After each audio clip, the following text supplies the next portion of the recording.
Welcome to Hållbarhetsveckan, Sustainability Week 2025. Today we will have a seminar about how can we finance a climate resilient landscape. My name is Johanna Alkan Olsson, and I'm a lecturer and researcher at the Center for Environment and Climate Science at Lund University. And I will introduce the seminar and the speakers when they come, and I will also moderate the panel discussion a bit later on. This seminar will be recorded, and we will use it as dissemination in different forms. We will also use this as a stepping stone or a start for more concrete work on developing these finance structures for a resilient landscape. So in the afternoon, the speakers will join and discuss more. And then in the autumn, we will define a more test bed or a policy lab that will be based on what we are discussing and finding out today. So it's a kind of a stepwise organization to push something to happen. And I will introduce the day in sort of 10 minutes. But before I start, I will talk a little bit about the context. So I already presented me, and I'm here representing the Mistra Finance project Biopath. Angelica and me, we were meeting in another project actually, and then we were finding out that we have some common interest, and that's why we designed this seminar together. And you may talk a little bit about your context. Yes, so hi, my name is Angelica Howard, and I'm working with climate adaptation at the city of Lund. And my project, which I'm working on, is financed by the EU Horizon program. And the goal is to build climate resilience in 150 regions around Europe. And this is where the test bed comes in. So we're testing local solutions. And it's one of these large consortia. We are about 42 partners over 8 countries. And in Skåne, we have 3 councils that are part, Malmö, Lund, Helsingborg.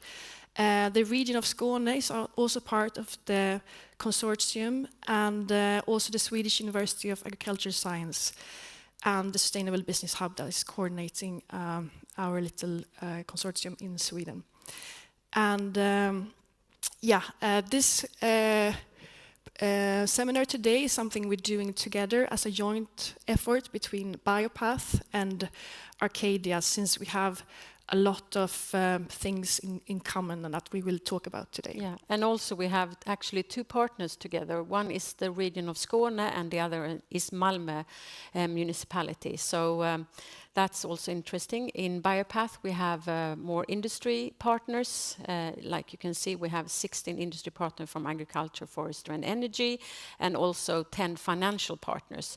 And our goal is to co-develop tools for financial decision making for industry and integrate that into multidimensional consideration of biodiversity. So that is what we are working with. So, thank you. So I will introduce the day briefly here. The whole start is here in the landscape. It's here that we want and need the change. And so far, there have actually been a lot of this work already done. We have done a lot of work reducing nutrient leaching to water. We have also done work to protect the biodiversity, as well as space for recreation. There are several of you here that have been actively working with that, not only in this year, but 20 years back and today. We have also been working a little bit with flood management, but here we are a bit weaker. We haven't come that far. We have also worked and are working a little bit with carbon storage, but it's the same here. We are not so good at that yet. Recycling of nutrients to use in agriculture. Some work, but not so much neither. And drought management, I think that's the one we are maybe less good at, especially in Skåne.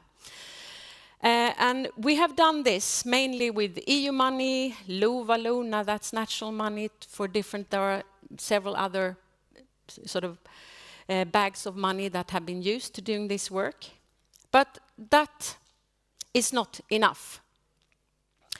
Because we are creating problems. We are not reaching environmental goals in Sweden. We are creating water problem, soil problem, diversity problem, and climate problem. And we have already, as I said, done several things, but we cannot reach the goals that we have defined for us. So that's why we need collective action and a collaboration in different ways. And that's the reason why we are here.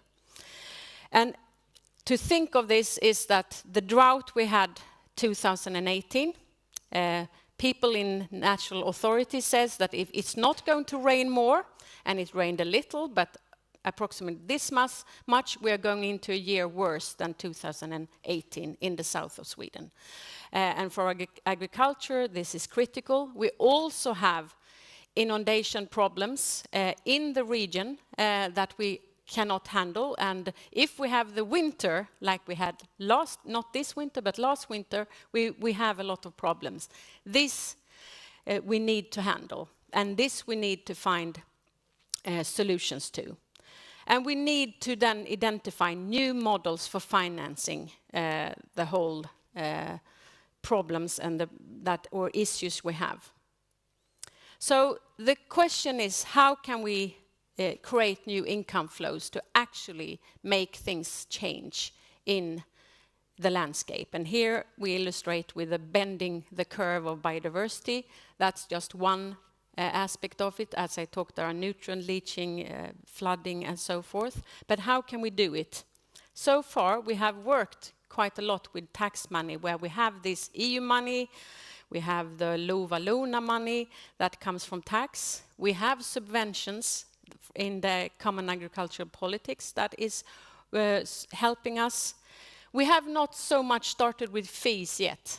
There are discussions in the Swedish mountains about taking fees to enter our national parks. In England they have it, we don't have it yet, but there are discussions. We don't have that many donations, and we don't have so much credits. We have some ideas of how this can work, and we will hear more about this today. But another way of looking at how we can finance a climate resilient landscape is to look at how we can create revenue models. And that can, so we can earn money on a more kind of resilient way of handling our landscape. And that we can do through regenerative agriculture, sustainable timber production, ecotourism, carbon credits, and biodiversity credits, for example. We can also work in cost reduction, working with flood prevention, irrigation efficiency, soil stabilization, or biodiversity protection. And that is not only money that then maybe should come from the public authorities, but also from private sources. And the aim of today's seminar is to explore possibilities of how we can develop a climate resilient landscape. And the importance with working at the landscape level and not more defined and smaller spaces is that we need scale. Without having a larger scale, there will be haphazard activities going on. We need to think in a broader scale. So therefore, a landscape level is a much more efficient way of thinking of this. Or it leads to be packaged in a landscape level. That's when we can get impact. That's when we create integration and understanding of how the system actually works and where we need to tweak if we have added some activities. And we don't have a lot of time. We need to work today and start today, and that's what we're doing. Today's program will present ideas on carbon and biodiversity credits. We also have the largest municipal NBS, Nature-Based Solution Fund, that will talk about how they have been working. And we have 2 organizational structures responsible for landscape resilience. So there needs to be ideas of how we can finance, but there also needs to be a landscape. And here today we are putting those 2 together, or persons responsible for resilient at landscape scale. So today we are putting these 2 groups together, and we will listen to what's going to happen. But before we start with this program, we know that there have been a lot of work done already in relation to climate and climate mitigation. We are eager to learn what has been done, what has been missing, so we are doing less mistake when we work with resilient landscape. And by that, I introduce Luis Mundaka, that will talk about financing the 1.5 target, myths and realities to the floor. Welcome. And you are a professor at the IIEE Institute here at Lund University. Yes. Yes, and for the rest, I think you can talk about yourself. Okay, thank you. Yeah, Thank you, Johanna, you're for welcome. the presentation. Yeah. Okay. Yes.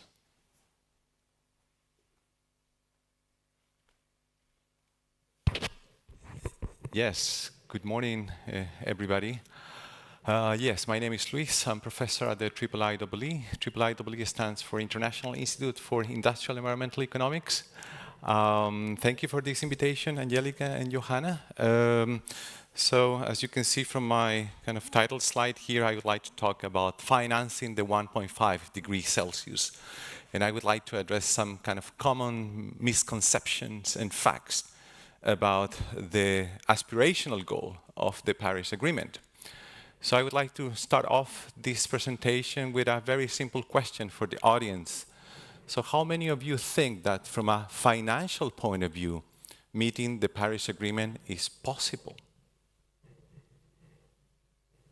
Okay, so many hands up. So it seems to be like a very optimistic room today.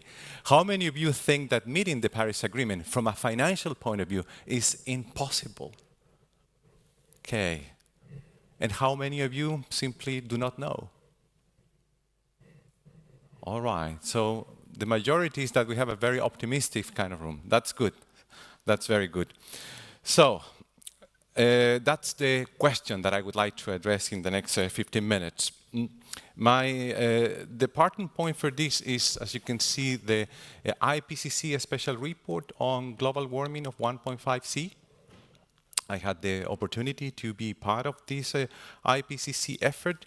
And in that report, pretty much the bulk of the work was to assess different mitigation pathways, pathways that can deliver or are compatible with the aspirational goal of the Paris Agreement, the 1.5 C Celsius target. There are a couple of things in common that all these mitigation pathways have. The first one, as you can see here, is that pretty much all emissions need to peak before 2025. Okay, so that's one critical condition. The second condition is that to some or to a large extent, all these different mitigation pathways, for them to get materialized, need to have very ambitious policy instruments in place. And the third condition, which is the one that I would like to talk about today, is that they all have in common one thing, that we need money, we need finance for these mitigation pathways to materialize. So during this IPCC special report, I had the opportunity to assess all these mitigation pathways from an economic point of view and therefore from a financial point of view. And this is what I learned in very simple terms. Here you can see those mitigation pathways that are in line with the 1.5 C. And pretty much this bar is telling you that if we are serious about the Paris Agreement, we need annual investments in the range of $3.2 trillion per year. 3.2 trillion with a T, okay, dollars per year. This chart here on the right is showing annual average investment, but also disinvestments relative to business as usual scenarios. Basically, it's telling you that we need to invest a lot more in things like renewable energy, energy efficiency, and we need to get away from fossil fuels. So we need to disinvest quite a lot in anything that relates to fossil fuels. Basically, we need to finish our addiction to fossil fuels.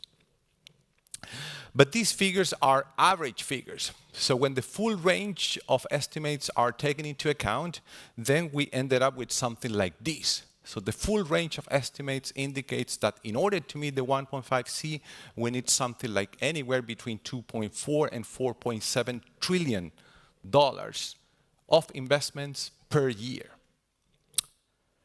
So whenever we discuss these figures with politicians, policymakers, business leaders, sometimes you get remarks like this: climate finance is nowhere near available, accessible, or affordable enough.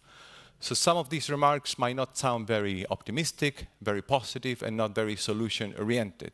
So let us challenge this remark in the next 10 minutes, again, in terms of sources of climate finance, in terms of flows of climate finance, and more importantly, in my point of view, in terms of availability of capital. Do we have this money? So let us talk about sources and flows just for the next minute. So this figure shows you what was the landscape of climate finance back in 2021, 2022. These are the latest figures that we have, by the way. There are a couple of positive things to rescue from these flows. First of all, in terms of sources. Here, with this figure, I would like to debunk this claim that we don't have many sources for climate finance. The reality is that we have plenty, both on the private side and on the public sector. So I take that as a very positive thing. The second issue that I would like to debunk here is the direction of those flows. As you can see, the majority of these flows, climate finance flows, are going to certain region. And in this case, we're talking about East Asia. And East Asia has very important countries: Japan, South Korea, China. So we can see that still limited, but a number of flows are going to the right kind of geographical areas that need to decarbonize a lot. So those are positive things.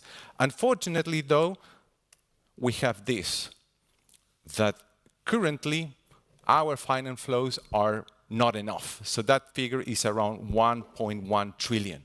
So it's well below this 2.4 or 4.7. So that means that there is a climate finance gap. And that gap is roughly, if you consider the figures that I presented previously, is anywhere between 1.3 and 3.6 trillion dollars on an annual basis. And the bad news is that this is even getting worse. Why? This is what we have today, what I call climate finance procrastination. So that means that if we keep postponing climate finance efforts today, then larger or more voluminous climate finance efforts are needed in the future. And according to the latest figures that we have now, instead of investing or needing or in the need of investment in the range of 2 to 4 trillion, the latest estimates say that we need approximately 7 trillion. So we are making our life a lot more complicated. Whenever I show these figures, people say, well, Luis, this is the reality. The reality is that we don't have this money. So it is just silly to talk about climate finance because it's really impossible. We don't have this amount of capital available. Well, let us challenge that statement. Let us look at the public sector first. 9.8 trillion dollars were available when we decided to fight the COVID pandemic. So that was the amount of money that until 2021 was devoted by countries to fight the pandemic. 4.5 trillion euros were devoted by European countries to rescue financial institutions during the global financial crisis. And then currently, countries devote approximately $7 trillion to subsidize fossil fuels. So if we look at the public sector, It seems that whenever we have a crisis, it seems that whenever there is political will, we can make trillions available in no time. Now, the kind of reflection that I often get when I show these figures is, okay, but we need much, let's say, larger or more active involvement from the private sector. And I think that those remarks are correct. Why? Let's have a look at certain figures. 15 trillion. $15 trillion is the combined wealth of billionaires that was calculated for 2024. You might say, well, billionaires, those we're talking about 2,800 people, so they live in another universe, right? Parallel universe. So let us talk about people that are kind of closer to us, the top income decile. Actually, many of us might qualify in top income decile. Well, the combined wealth of those people that belong, to the top income decile is approximately 285 trillion euros. And last but not least, then we have BlackRock International. Perhaps you know, this is a global management financing firm. And their asset portfolio last year was calculated to be $11.6 trillion. So it seems that even if we look at the private sector, there is enough available capital too. So you might guess, okay, so the $1 million question is, if we have so many sources available to finance the Paris Agreement, if we have so much potential, at least in terms of capital availability, what is preventing climate finance to flow? There are two interrelated reasons, I would say here, and this is what I would like to show metaphorically in terms of bottlenecks. The first one is politics. And it is not me saying this, obviously not the IPCC, but this is a quote from The Economist back in 2006 already. Technological and economic solutions to climate change are available. The problem is politics. And what we have today is, unfortunately, that our leadership, our political systems are not yet aligned with the science of climate change. And this, unfortunately, is preventing political systems to deliver credible climate policies, ambitious climate policies. Which leads me to the second important bottleneck, and that is lack of climate policy action. What we have today is a very ambitious Paris Agreement, but that ambition means nothing if we don't have ambitious climate policy. In reality, actually, what we have is totally the opposite. We have many countries postponing climate policy. We have many countries rolling back climate policies. We have many countries completely off track, the 1.5C ambition. So it is no wonder why this flow of climate finance is still stuck in that bottle. So to conclude, if we are still serious about the Paris Agreement, if we want to keep the 1.5 target alive, and more importantly, I would say, if we want to avoid the worst impacts of climate change, we need very decisive political leadership. We need very ambitious policy instruments in order to unlock this climate finance potential. That's all. Thank you very much.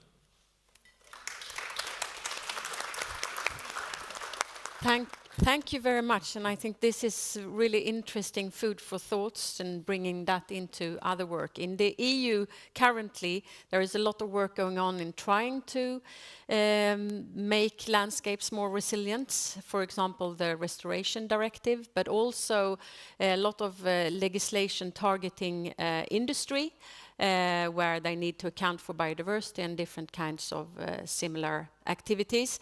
As you know, the political situation globally has become a bit more volatile since the ideas of this directive in the EU, and EU going on the front line and creating the world or making the world more sustainable.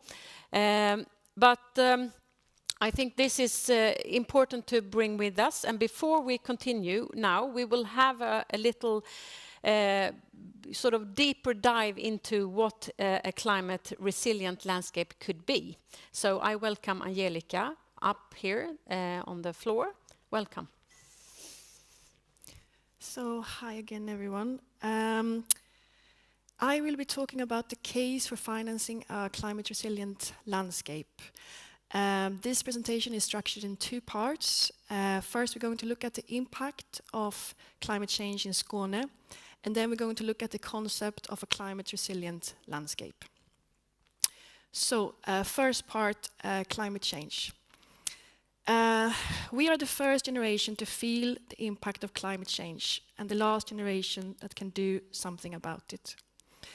So what this quote reminds us of is that we are actually the first generation to feel the impact, and that's what we have seen in Skåne. And we are also the last generation that can do something about it. There's a very clear time aspect here. And one generation is usually estimated to 25, 30 years. And that's about how long time it takes to build a climate resilient landscape. So where are we heading in this warming climate? Our current pathway that we are on at the moment, without no reduction of emissions, is that it's pointing towards a minimum 3 to 4 degrees warmer global average. And that means that people who are born, and here is the IPCC's climate graph, and it shows how different generations are experiencing temperature increase. So those who are born in the 1950s, in the 1980s, and in the 2020s, they will all feel how it's increasingly getting warmer. I often look at 2020. This is where my daughter was born. She's now 5 years. And when she will be 70 years old, in 2090, she will more than likely experience a weather that is 3 to 4 degrees warmer. So what happens as the Earth warms? One of the big effects that we're seeing is that the water cycle is disrupted. And we are facing a more unstable climate with more frequent floods, cloudbursts, droughts, and heat waves. When it comes to floods, what we're seeing is that the number of days are getting more and the amount of rain is getting more. As the atmosphere warms, it also holds more energy and we're getting more intensive cloudbursts. We are also experiencing more droughts and prolonged heat waves. The effects that we are experiencing in Skåne can be summed up with 2 words. It's getting wetter and drier. And here are some of the local images that depicts this. So we can see the Tullstorp River from 2017, and also the same river from the summer of 2018. The mid picture points to the drought landscape of the summer of 2018. And it was in the summer of 2018 that we experienced a very strong climate warning in Skåne. The temperatures in May and July were about 5 degrees warmer than average, which is actually corresponding to the highest level of emissions, the one that we are very likely to experience 2100. And here you can see the contrast between the 2 summers, summer 2017, which was more of a normal summer, and summer 2018. So what were the consequences then? Well, there was a lack of water shortage. Groundwater level fell. The agriculture sector was very affected as soils dried up, harvests were halved, and there was a shortage of feed for livestock. Some of the animals had to be slaughtered because of this. Dried up water courses caused fish to die, and there was also a loss of biodiversity, and some of the red listed species were threatened. Why did we see so major effects in Skåne? Well, it's a combination of how drained the land is and the increased temperatures. If we look back about 200 years, Skåne used to be a different landscape. There were interconnected waterways. It's a landscape of wetlands, as you can see to the left in this image. What's happened since then is that as it's very fertile soil, the land was used to feed a growing population. But what also happens is that the buffer capacity was lost. So today when we experience heavy rain, there is nowhere for the water to go. And we have also lost the resiliency of the landscape as we experience heavy droughts, as we did in 2018. So moving on to the second part of the presentation, what we have seen in Skåne is how a fragmented landscape, what it happens when a fragmented landscape is combined with climate change. When a landscape has lost its natural connectivity, so it becomes more vulnerable to drought, to flooding, and a loss of biodiversity, that risk increases. And the consequences of the climate impacts that we had 2018 was heavily felt by the farmers. Many of them that were severely affected, it took actually 5 years to bounce back from this. So now the question is, what is a climate resilient landscape? The approach for a climate resilient landscape is that we should look at it from a more entire perspective. We should look at it how we manage land, water and ecosystems together as a connected whole. And we need to look at how we establish resilience again. And we're doing that through reconnecting waterways, restoring blue-green corridors. In that way, the landscape can quickly recover from shocks, and it's easier to recover from climate impacts. If we have that kind of focus, it will be easier to keep the ecological, the economic, and the social systems that rely on the landscape functioning. So, how do we create a climate resilient landscape? Well, one of the most important things is to work with water. When water is well managed through establishing wetlands, we have water in the landscape that will help biodiversity conservation. And we need to work more with water so that we have water security in terms of irrigation ponds for farmers and wetlands for the landscape. And this, of course, leads to a higher food security. And it's also important to work with soil health and carbon sequestration. And we will hear from our speakers today about biodiversity conservation, carbon sequestration, and about how we can manage water. So why do landscapes matter in Skåne? Well, it actually matters to all of Sweden, as the landscapes of Skåne produce about 25% of the agriculture output of Sweden. And as you see from this table, the forestry sector and the agriculture sector is about 80% of the economy when you look at the landmass in Skåne. So the key theme today is how can we finance a climate resilient landscape? As you know, there is a financing dilemma. From the public, there is not enough resources, and the private sector, they don't see it as profitable enough. So the solution to this is to blend finance streams. So we need to blend public investments with carbon credits and philanthropic donations. And we need to look at how they can fund key sectors, such as agriculture, energy, forests, and water. And when we do that, we will also deliver the impacts that's needed for a climate resilient landscape. And most of all, it's very important to work at the landscape level. We cannot continue to work in isolated projects which are very fragmented. We need to look at the whole picture, how we manage land, water, and nature all together. And this is why it's very important to understand how the water councils are working, because they are working at catchment scale. And here you can see this is the Kävlinge River and the Kävlinge catchment. And this is how you can see, you need to see how the landscape aligns with water and ecological systems. So we need to think more about time. It's a pressing issue. We also need to think in scale and also what systems we can put in place.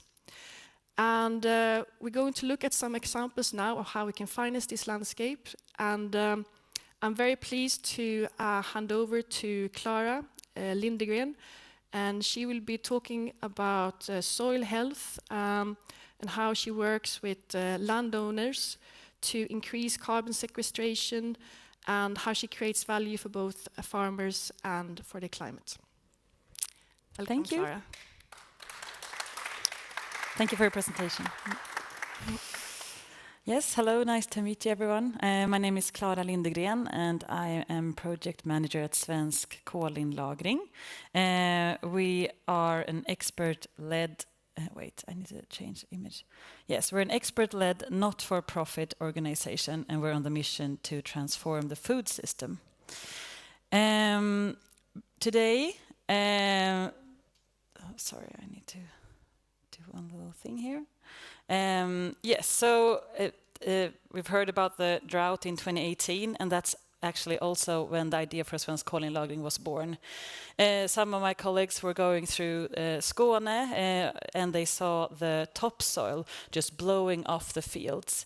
And this topsoil is where the plants grow and they find much of their nutrients. So this is that was a catastrophe. And also for the farmers in Sweden. Today's in nature we rarely see soil bare, as in this image that I took from my garden the other day. In nature the soil is always covered with organic matter or there's something growing on it, but in today's agriculture this is a very common sight, and this is not very good. At a first glance it looks very neat and orderly, but science tells us a different story. A bare soil like this releases tons of water vapor as well as carbon dioxide, and it weakens the very biology that the plants needs to thrive. Yes, we can farm in this way that we're doing currently in most parts of Sweden and the world, but it degrades both climate and environment. But this is the beauty of agriculture. It's one of the few sectors that actually has the potential to improve both climate and environment by storing carbon in the soil.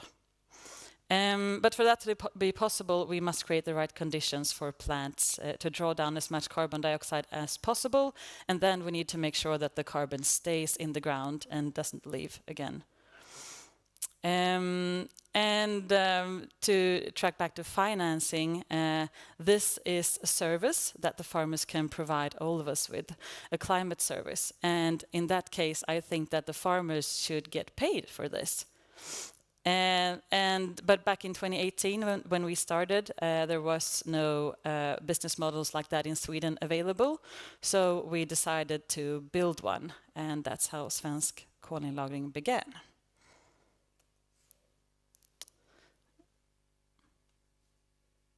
And Svensk Kolinlagring is established through the joint effort of two organizations, Miljömatematik, based in Malmö, and Alba Eco, based in Stockholm.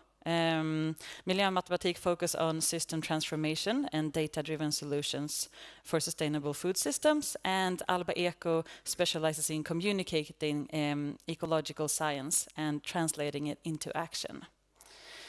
So Svensk Kolinlagring, it's a mission-driven, not-for-profit organization, as I mentioned before, and our mission is to transform the food system towards agroecological principles. And we're a living lab, if you speak the EU lingo, that advances carbon-storing agriculture through financing incentives, knowledge sharing, collaboration, and research. And we're not just a concept, we're a real-world initiative. Okay, but before I tell you a little bit more about our business model, I just want to dive a little bit deeper into the why. And I'm sure many of you have seen this image before. It's the 9 planetary boundaries, which are interconnected systems that together sustain life on Earth. And our work is grounded in this framework because climate is only one piece of the puzzle. And we must also consider biodiversity, land use, nutrient cycles, water, chemicals, and how they all interact. because we don't have time anymore to tackle one crisis at a time, and that's why we must focus on a system-level solution that address multiple boundaries at once.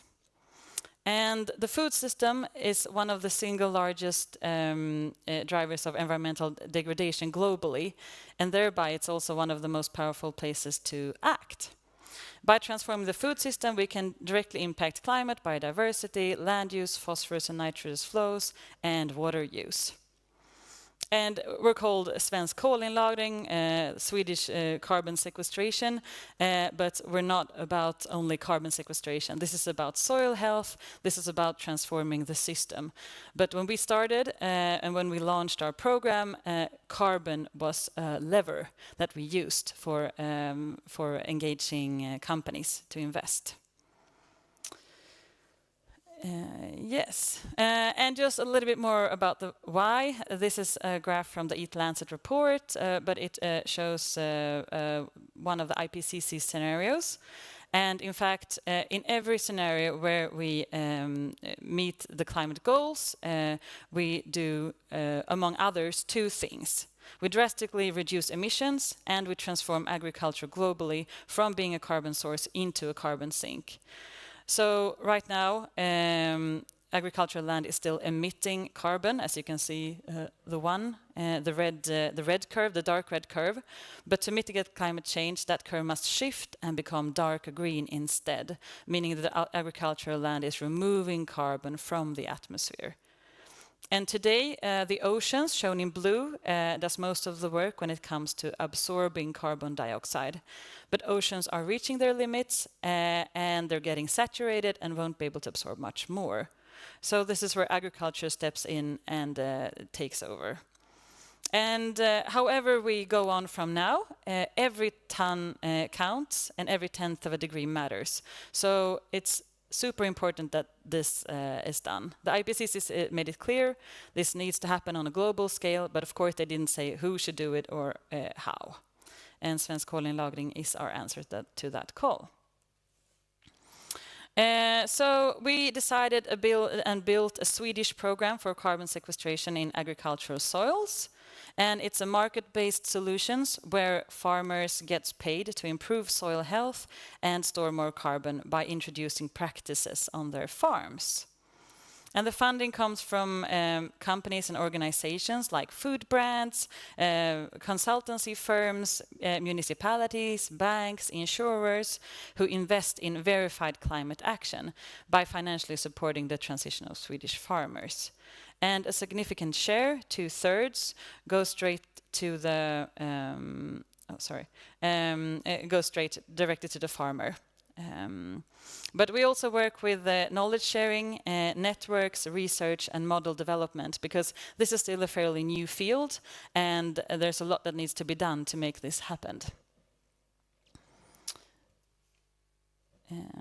Yes, okay, so what do the farmers actually do? Well, our program is based on the agroecological principles, as you can see here.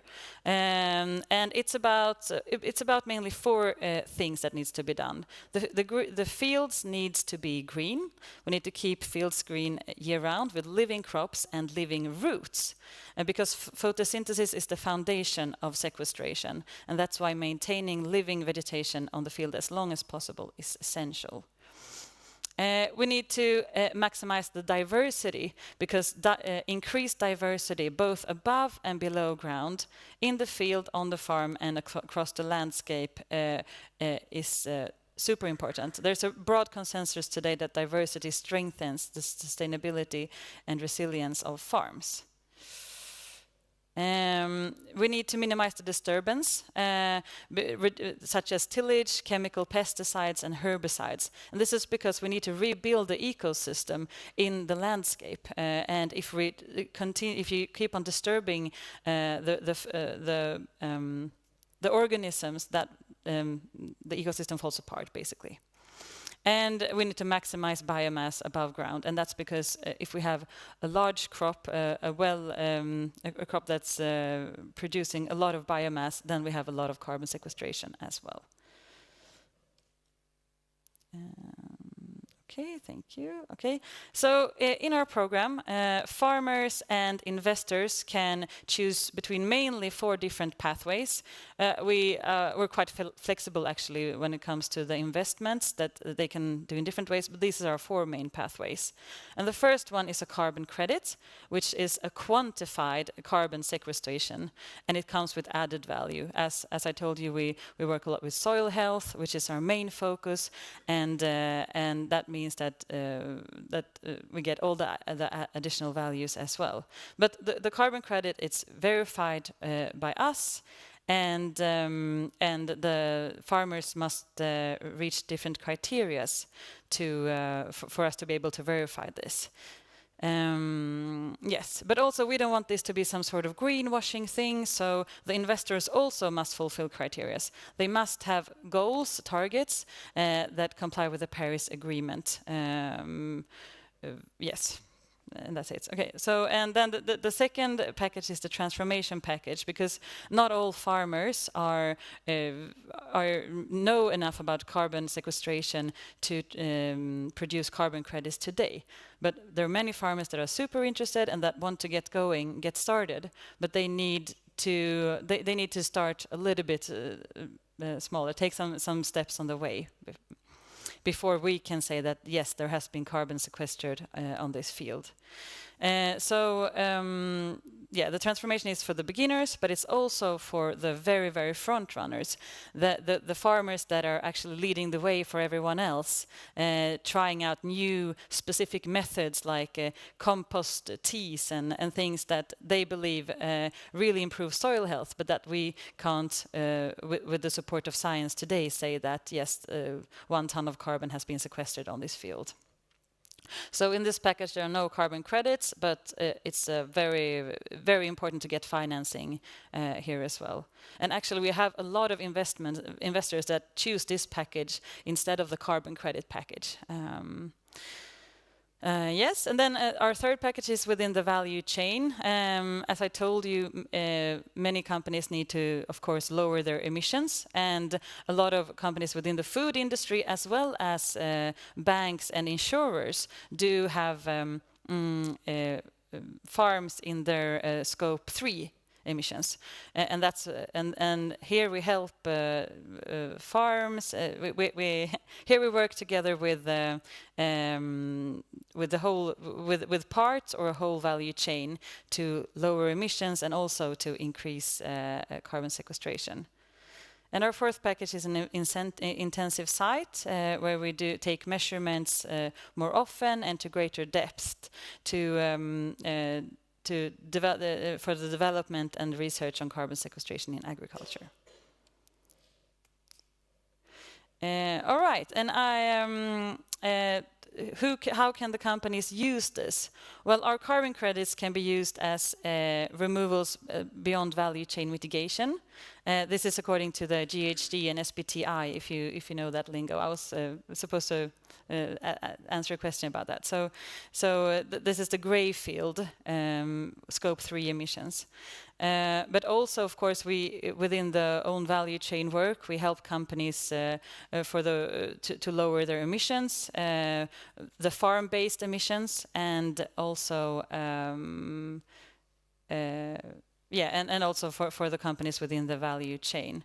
And we're actually currently starting 2 projects where we explore how several actors within one value chain can collaborate to finance the reduction of farm-based carbon emissions and also enhance carbon removals. So that's very exciting. So I just wanted to show you a few images, what this looks like on the field. And on the left, a cover crop has been sowed underneath the main crop. And on the right, it's business as usual. And as you can see, the business as usual field is very dry. This was during a dry spring, so it's that. But so the cover crop is not only good for the carbon sequestration and the soil health, but it's also good for the water retention. And nowadays, not all companies or farmers understand, or many farmers think that this talk about carbon sequestration, what's that? We've been doing that for ages. We know it's important, but that's not that we're already doing it. The plants are doing it, but when we start talking about water, that's something that really clicks onto the farmers, because water is increasingly getting more and more scarce for farmers. Yes, and here you see another example. This is an agroforestry system. It's relatively newly established with rows of apple trees and cereal crops in between. And of course, the trees, the apple gives the farmer a new income stream, but mainly the trees, when they grow a little bit taller, they will also shade and help with the water retention. And here you see our colleague Sanna, very happy, standing in a field of tall growing oats mixed with sunflowers. Unfortunately, this one was actually not intentional, but it's very pretty. And on the right, you see happy cows grazing in tall grass. Okay, so these images were all above ground. If we look below ground, here you can see the difference between a healthy soil and a less healthy soil. Which one do you think is which? The right one is healthy, yes, correct. Both of them have been dug up and dropped from dropped from a height of 1 meter. And one of them can hold significantly more water than the other, making it more resilient to drought and flooding. And it also has much higher organic matter, carbon content, contains earthworms, and has thriving roots, and also a looser structure so that the roots get enough air. And that's, as you said, the soil to the right. So in practice, what we do, we write contracts with farmers and investors because we want to secure both trust and long-term impact. But it's very important, we don't want to lock in the farmers in very long-term contracts.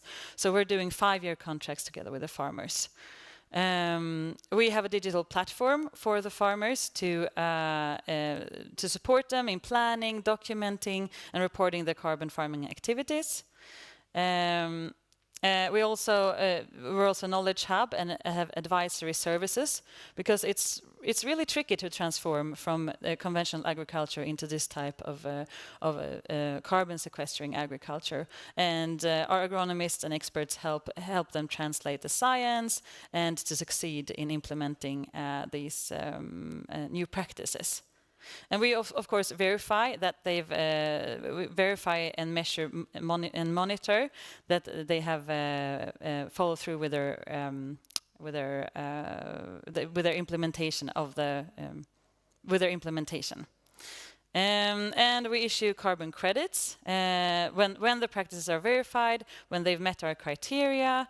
Carbon credits are issued, and they are real additional measurable carbon removals in Swedish farmlands. We also develop and update framework, because when we started, there weren't any frameworks, in our opinion, that were good enough for carbon sequestration. And it's a continuous work. We update it depending on the latest research, and also input, of course, from the farmers, our stakeholders, and depending on there's a new EU framework that's coming out, and also according to the science-based targets and GHG. Okay, but our main challenges, they include, of course, as you mentioned, weak and unclear policy framework around carbon farming, nature-based solution, but also from politics. We need to set out a clear path. We also need long-term funding mechanisms, as private financing is great, but it's also very susceptible to change and sensitive for changes in the greater economic. Yes, and our vision. Here you see an image from our online course in regenerative agriculture. It's free and available for anyone who's interested, and we've developed it together with the Finnish initiative Carbon Action. Regenerativtjordbruk.nu is called, so you should check it out. But our vision, anyway, is an agricultural system where farmers are compensated for the long-term value they create, for the climate, the soil, and, of course, for the society. They bring us food. And we aim to build a system where carbon sequestration becomes a natural part of the food system, of the food production. We use technology, nature, and economics to make this happen. But ultimately, we want to help drive a societal shift where regenerative agriculture becomes the norm instead of, as it is today, the exception. Okay, but what would that mean in practice? It would mean choosing diversity instead of monoculture, supporting plants' natural defenses instead of relying on chemicals, focusing more on nutritional value instead of just producing more food. And it would also mean using smaller drones and robots instead of heavy machinery, smaller field sizes, more perennials instead of just annual crops. And finally, and this is the big one, that it would cost extra to produce unsustainably, and not as it is today, that it costs extra to produce sustainably. And these are some quotes from some of our farmers, and I think that the one that drives me the most is that they say it's the most fun they've ever had, because this especially now, as the world is looking today, and the thought of the climate change, everything, it's so heavy. But if this feels fun and if there's energy in this, I think that we can manage this transition.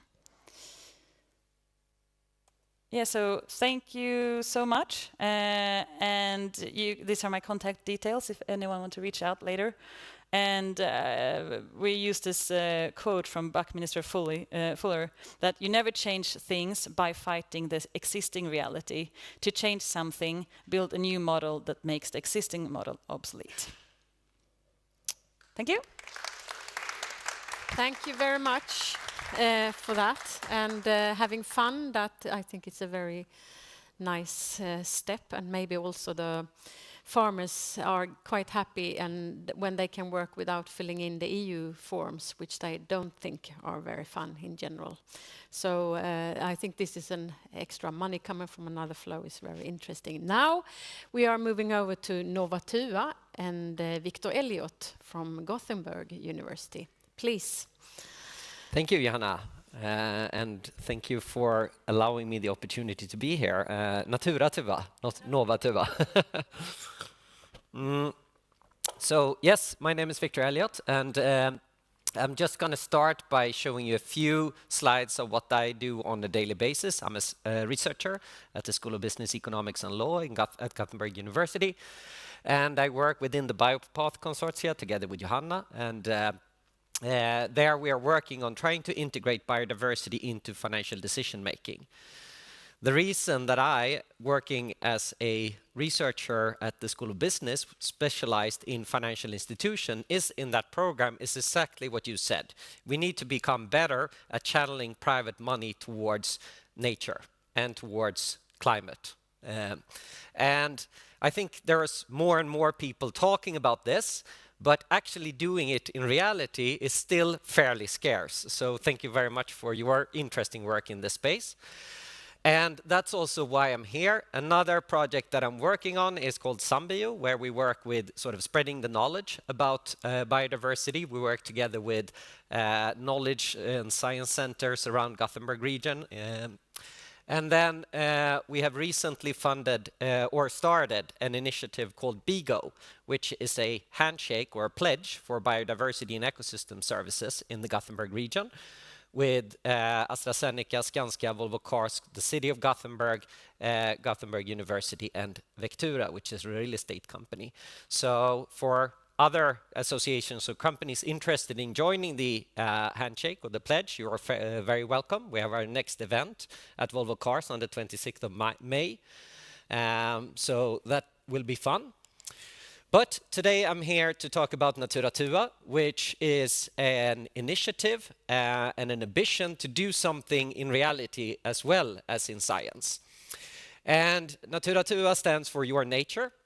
And the idea here is basically to provide a solution where we act as a real estate company. So instead of signing treaties with landowners or anything like that, we actually buy the land. And we do that through a almost private equity-like type of setup, where we have a group company, and that group company is Natura Tua, sorry. And then we have a daughter company, and that company sources private funding from private investors, and through that we acquire land. And that means we are buying commercial real estate, which is a challenge in itself, because of course commercial real estate is more expensive, and it's also roughly 50% land, and it's very, very difficult to convert private land to commercial real estate. So the investors in this daughter company, they basically invest into a 10-year bond. So unlike a private equity company where the return requirement is usually 20%, we are saying you have a low return requirement. Because what we are doing is not maximizing the value or maximizing the return on investment here, we are maximizing biodiversity. And the way we do that is essentially we sign a rights of use agreement together with a foundation that has as its sole purpose to maximize biodiversity. And they have complete rights of use over the land. And that's the mechanism where we basically allow them to take over all of the management of the land. On the back end of that, we want to create cash flows in two ways. The first way is we want to be able to sell the land 10 years down the line to someone else that can assure us that they will actually maintain the biodiversity. So permanence is a key feature. And that is still to be tested. We'll come back to that. The second mechanism is we want to develop, we might call them biodiversity credits. We call them biodiversity units. I myself is not very fond of the credit concept as such because I work with banks and financial institutions. And it's not an offsetting tool, but instead it's a tool that is designed based on the costs associated with doing actual activities.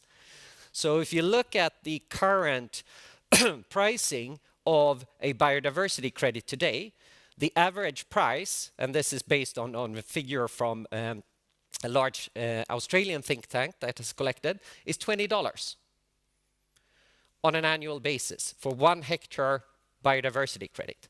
What do you get for $20? You don't get anything. The only thing you get is that someone has promised not to do anything with the land, right? So what we want to do is do actual action on the land. That's much more costly, meaning that a unit like this might be 10,000 krona a year for a hectare, or something along those lines, because it means you need to put people on the ground, they have to do real activities, and they have to transform the land from being passive to being actively regenerative, basically.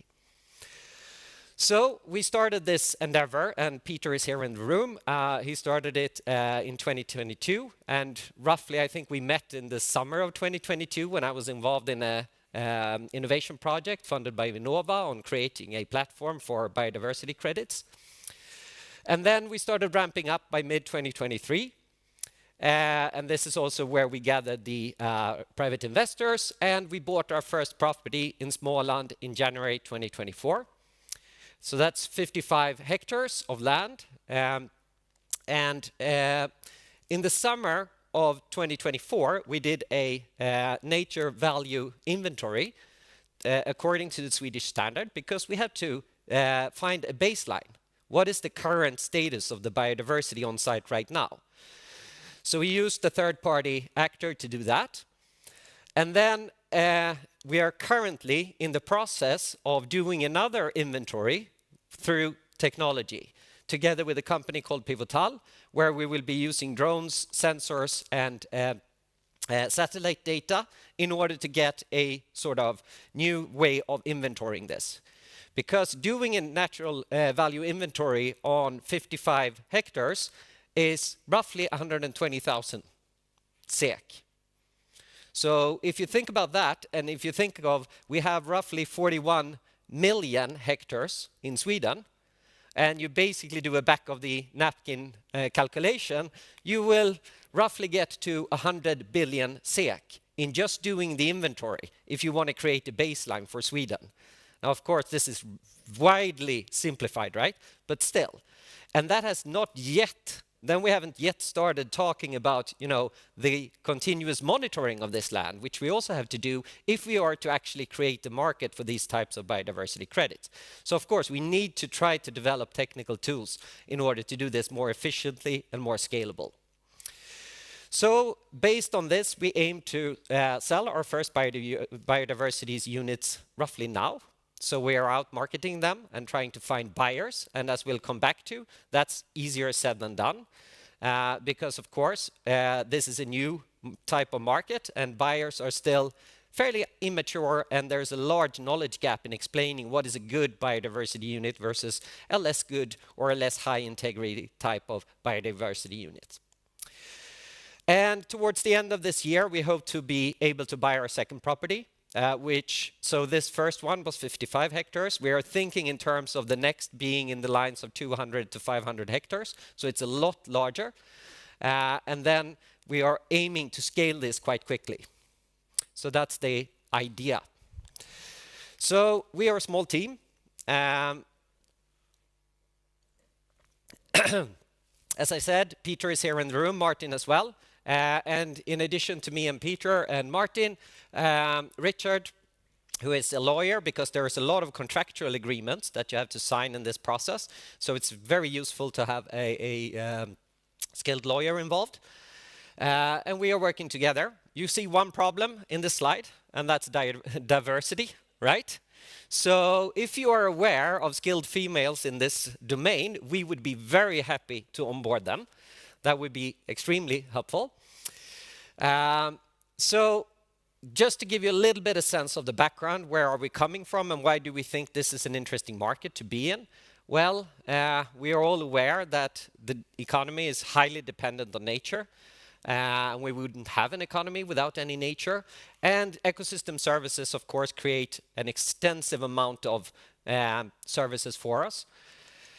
But in addition to that, we are seeing a lot of new regulation and new sort of policy mechanisms being implemented in order to protect biodiversity in this space. And that, of course, creates a platform for us to operate from. In addition to that, and I think that's worthwhile stressing, over and over again, consumers tend to say that biodiversity is actually an important trait to them. Many consumers are willing to pay a premium for biodiversity, and we shouldn't ignore that.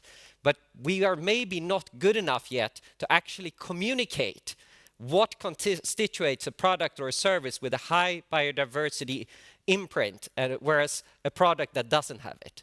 So I think we can become better in that domain because there is a willingness to pay for this, even in spite of the fact that we are now seeing, the cost of living crisis with, foods getting more expensive and so on. Consumers still say in these types of surveys over and over again that they are willing to pay a premium. So this goes very much back to what you were talking about before, looking at what types of flows are we seeing in this space currently. And in the biodiversity realm, it is unfortunately not the same as in the climate realm yet, because the vast majority of the money that is being channeled towards biodiversity conservation and restoration is public money. So this is, of course, sketchy figures, but still best figures we could find from Statista, we're showing basically what type of investments are we currently doing in biodiversity protection action. So the vast majority of these are from public money. So you have protection in initiatives like reservations and so on. You have sustainable agroforestry and fishing, water resources and so on. And basically, if you sum these up, they amount to roughly 170 billion USD on an annual basis. Then you have a few here in green, and predominantly you will find the biodiversity offset market, and that's almost exclusively the US offset market. So in the US, they basically have these habitat banks or mitigation banks where you offset that you will do damage later on in another site. And that's the sort of dominant space here. So it's still a very sort of immature and emerging market. There are, of course, more and more actors that are working in a similar space like you that are adding a biodiversity add-on to the carbon credits. And I think that's a super interesting sort of product development that we might see more of in the future. But still, it's a very, very small amount in comparison to what we need. There is an estimate by McKinsey saying that the biodiversity funding gap is roughly 700 billion USD on an annual basis. There are other estimates ranging from roughly 300 to 800 billion, but you know, just to get a sense, if we're talking about 200 billion today and only 20 of these are actually stemming from the private sector. So there is a vast potential in this market, definitely. So looking at Sweden in particular, well, just a few weeks ago, the Swedish government released their report on I don't know what the exact translation is, but the environmental goal evaluation, basically. And they're saying that in 2023, the Environmental Protection Agency reported to the European Environmental Agency that roughly 15.5% of Sweden's land areas were under protection. So Sweden has been really good at protecting land on a legal basis. So these are the reservoirs, right? So approximately 9% of this is the strict protection. But on the other hand, 6.5 is other forms. And we are supposed to reach 30 by 2030. So it's a huge gap here. There's a 14.5% gap in terms of voluntary types of protection mechanisms. And of course, in addition to this, there's a huge gap in the management depth that we have. So it's one thing to make a protected area. It's a different thing to actually manage that protected area. And that's also what the government evaluation basically says. So it's quite obvious that we have to create more voluntary protection mechanisms in this space. So what is happening in the market? Well, it's an exponential market growth here. There's a lot of initiatives, and I'm sure you have heard of many of them. So this is one of the best sort of data resources I've been able to find. It's a couple of guys that post this on LinkedIn on a regular basis, but they've now been able to collect more than 1,000 different organizations across the globe that is working in this space. You know, there is a lot of different names for these initiatives, and the productification and experimentation is really sort of vibrant here. A lot goes back to enablers, to the technology providers, such as Pivotal, which I mentioned before. But of course, a lot also goes back to the different actors that are supposed to help out in designing the sort of verifiable standards for these types of mechanisms, which is also very important, because at some point buyers need to buy these units, and they need to be comfortable in buying these units, knowing that we are buying something that we will be credited for. So what are our key challenges at the moment? First of all, the buyers, as I said before, they are immature, and there is a large knowledge gap. We have been speaking with quite a few of the large companies that are potential buyers here, and there's a long journey towards educating them in this space. And many of them also have fairly bad experiences of buying carbon credits. And because of that, they are very careful in moving into a new space where there is still sort of uncertainty about verification and so on. And then, of course, they also ask, what do we actually get from this? And I'll come back to that, because that's still out for debate. What is it that you actually get when you buy a biodiversity credit or a biodiversity unit?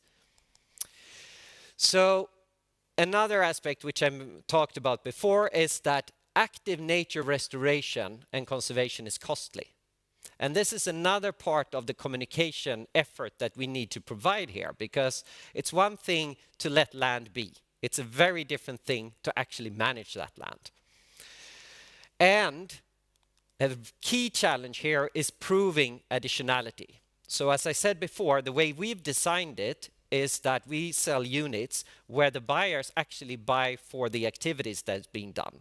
We don't promise additionality because we cannot comfortably and verifiably measure additionality, essentially saying that we have created through our actions more biodiversity. But we can try to implement the best types of actions that we know should lead to more biodiversity, and that we can charge for.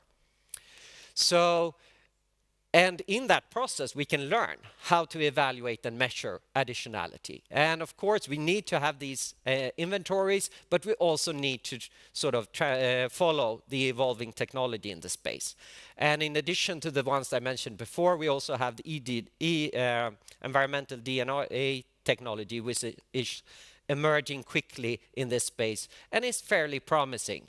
So we are experimenting with that, of course, as well.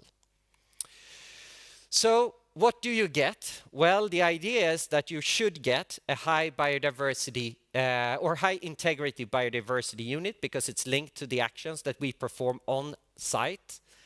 And you get exclusive attribution rights and the right to actually market these activities that we have done on the land.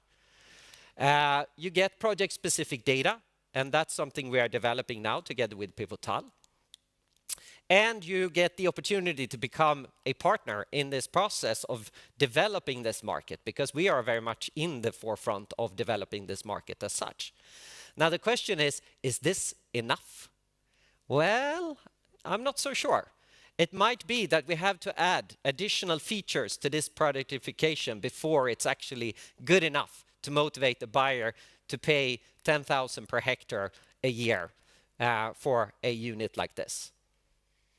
So we have experimented with different sort of mechanisms in order to make this more appealing.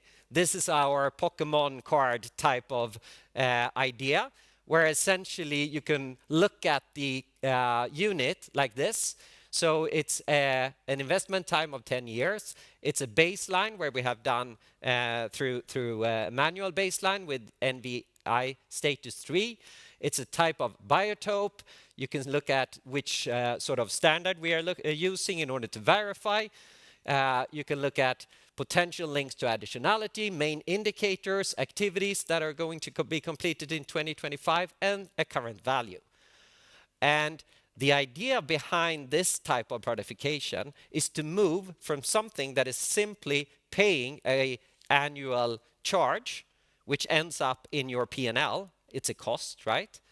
Towards something that becomes an investable asset. So then it will no longer end up in your profit and loss statement, but rather in your balance sheet. So you could actually trade this in the second-hand market.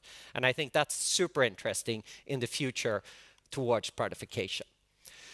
So where are we heading? USTORP is a test and a lab. And of course, we need to be able to prove that we can create cash flows, that we can actually get someone to buy these biodiversity units. And we need to be able to prove that we can scale these inventories and the monitoring through technology. The next property, as I said, is likely to be larger. That creates complexity. That creates larger demands, probably, from our investors. The first property was roughly 8 million SEK. The second property, if we scale that up a lot, then if maybe be 50 or 75 million, we are talking about a different size of complexity. And then significant potential, as I said, for product development. Can we make these into sort of a tradable asset? And we are also getting a lot of response here from companies that are more interested in doing project-specific initiatives rather than, developing a universal biodiversity unit that we can trade on the market, compared to we have a specific site where we need management. It might even be legally binding compensation. And in that site, we need to do certain activities. We don't really know how. Could you do that for us? So that's also interesting from a sort of product development perspective. And finally, we need to actually be able to prove that we can sell these properties down the line to someone that can ensure and promise permanence. So that's where we're heading. Great. And that was supposed to start at the beginning of that slide, but this is basically the site in Ustorp, followed by a drone. So thank you very much. Thank you. Very interesting, and I think we maybe have a link or talk about that later, but in Skåne we actually have Skånska Landskap, which is also an organization dealing with forestry. They don't work with biodiversity units, but they work with the development of continuous forestry, and I think that could be some really interesting collaboration about especially monitoring with project going on here at Lund University, where I'm engaged in. So I think that's really interesting, and we see there are potentials and there are also challenges, and we will continue now. Yeah, you had one more slide here. With Hauke Deidrich, sorry. Okay, sorry. I was thinking that there needs to be a stretch in the legs, and actually it's fika first, sorry. So fika first now, and it's served outside here, so please enjoy. And then we'll come back to the continuation, and in the end a panel discussion where we'll introduce the ones that actually have some kind of control over land. Okay?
and new contacts.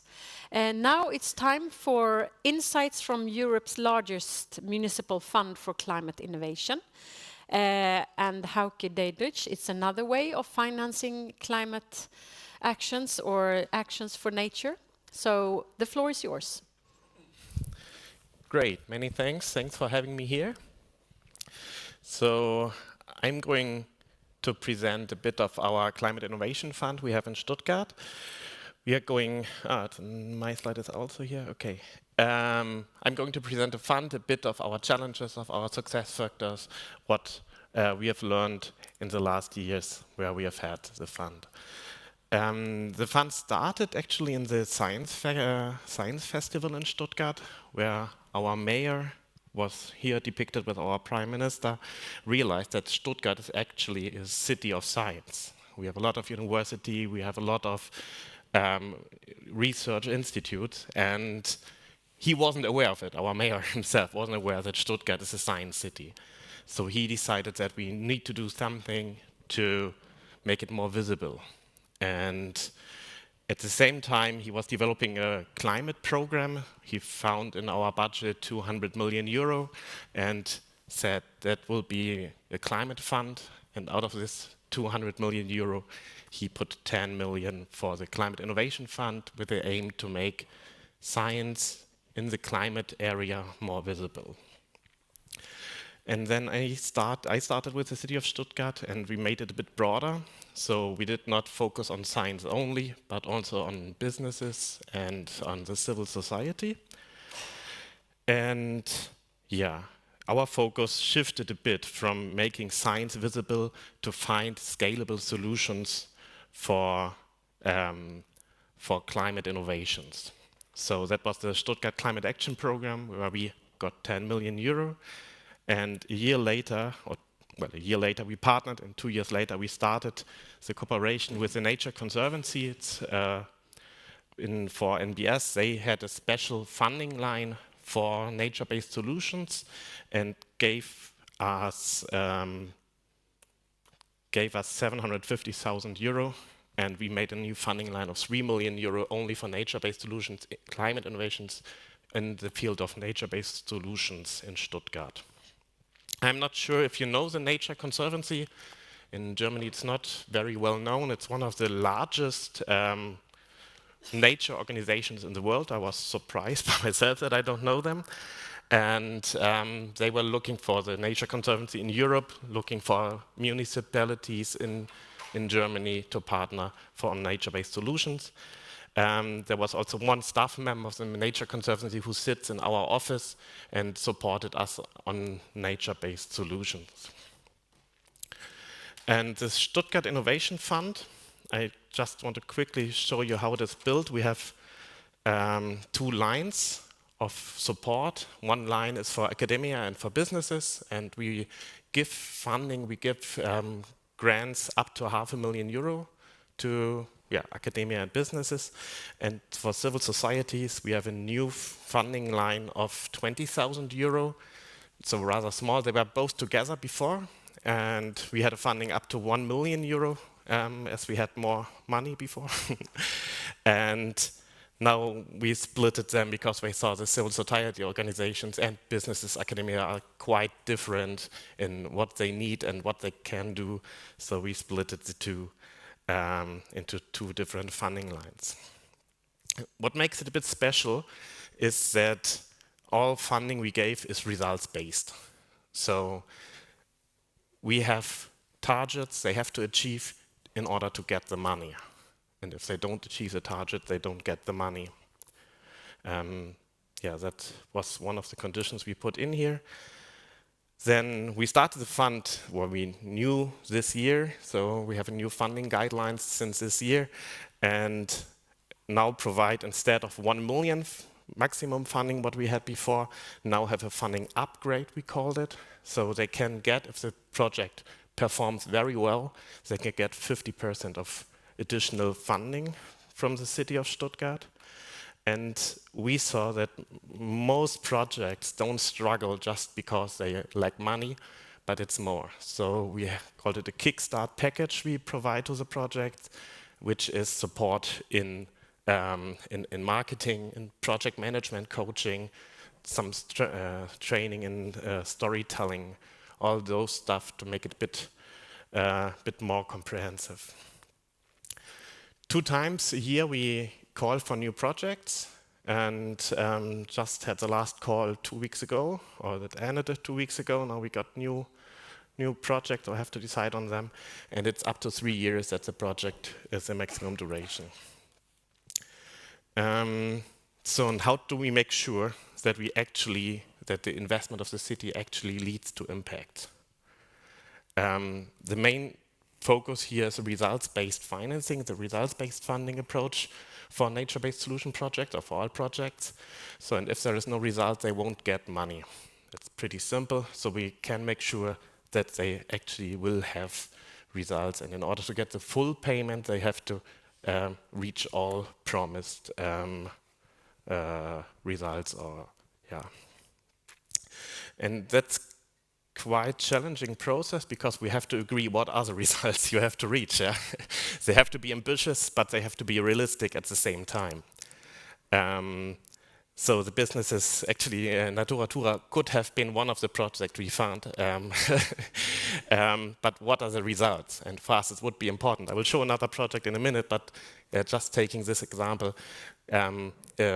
result in the future could be that you have someone who actually buys into for land or for your biodiversity unit, or what did you call it? Yeah, biodiversity units. So you have someone who buys it. That would have been a project, and that is very results oriented, and we give you a kickstart in the beginning, we give you a subsidy of first funding, and then you have to have it easier to find more and can scale up. That's the way we want to make the municipal funding a bit easier and a bit better. And the good thing is that if you reach the result, you get the payment. So there's not much paperwork. Someone mentioned the EU paperwork and the Horizon project. I know the paperwork of those. It's not like that. It's just you say, here's the result. We verify whether it's the result is really reached, and then pay the money without many questions, and that's it. So that is very, very sexy, very interesting for our project, that they don't have a lot of reporting requirements. One of our projects is Endless Garden. So they invented a new type of the recycling technology for greening stone. Greening Stuttgart stone, they call it. It's this gray stone you see over there. And this one can just be put in the sidewalk next to the house. And so they want to green the niche between the house and the sidewalk. You can take out the stone from the sidewalk and put in this greening stone, and it has a connection to the ground, so it's all ground-based, the plants in there. And they promised that they will green 400 meters of niches in Stuttgart this way along houses in Stuttgart.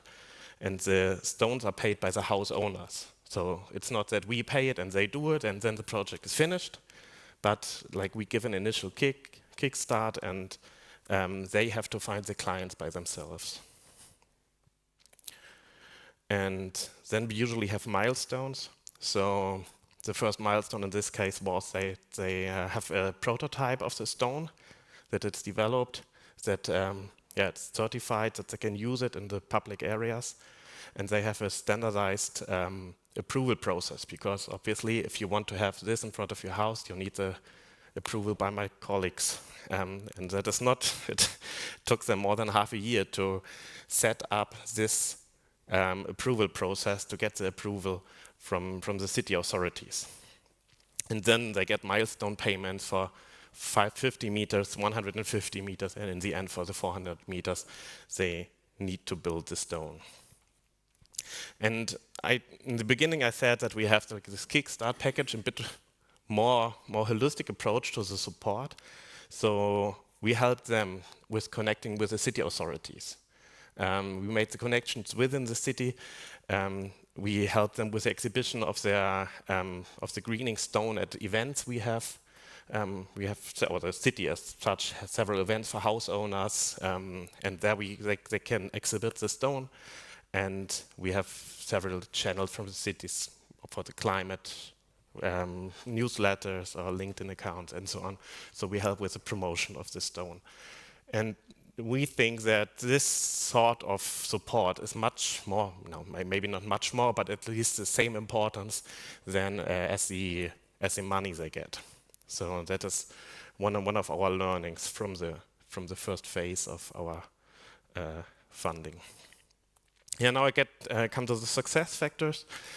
Our impression is that the results-based payments is one of the success factors, because then we set targets and the projects know I have to go in that direction, and they don't stop with other things. They think they might be important, but they go straight to the target and go to find, usually it's finding clients or find someone who can sustain the business in the end, or the project in the end. Also for university projects, it's also that has to be somehow be sustained after the end of our financing, which is often a large problem. And the easy and very simplified billing, so they just sent us an overview, that was our cost, and then we pay without seeing any bills and anything. I don't know how it is in Sweden, but in Germany it's usual that you get each and every invoice and have to see it, and we just don't do it. And yeah, this frees a lot, this is the lower workload for us and for the project. So we have time to provide more holistic support to the project. As I said, with marketing, with a Kickstart package, within the city administration, make the connections with the colleagues there. And yeah, in outside events, anywhere, we have now time to provide this sort of support. And one of the success factors as a city, I think, is a close connection with our communication department. That promotion is key, you know that. And if it's a city who promotes, the city themselves is maybe more credible than your organization. So if it's the city that supports it and you get the logo of the city somewhere in your marketing material, it's much more credible than it was just a new firm or so. So we work very close connection with the communications department. Yeah, we have some challenges still. One challenge is the quality of the project proposals. It's hard to find. As Stuttgart, I think most of you know Stuttgart. It's a large city. It's we have Bosch, we have Porsche, we have Mercedes. It's a rather car city. It's densely populated, and the type of NBS project we can find in a large city is tricky, so to say. Yeah, it's not like we have large land. And we have some projects or many projects that fail, especially larger projects, because they need permissions and they need time to grow, and they don't have the time. And especially the permissions is a problem or a challenge, I would say. It's a large challenge to get all the permissions we have. Next. Yeah, I think you said you depend on business money, and that's volatile. And well, we depend on the city budget. Our money is now that we have the TNC part, but it's mainly the city budget that we depend on, and also that I said we are the car industry city, and as the car industry goes down, the city budget is not that generous anymore. I already mentioned that defining results is tricky. So to find the right balance is a very tricky thing, and it's a very high responsibility for us also and for the projects, because you never know what will be in 3 years' time, and how much can I invest if I won't reach the targets.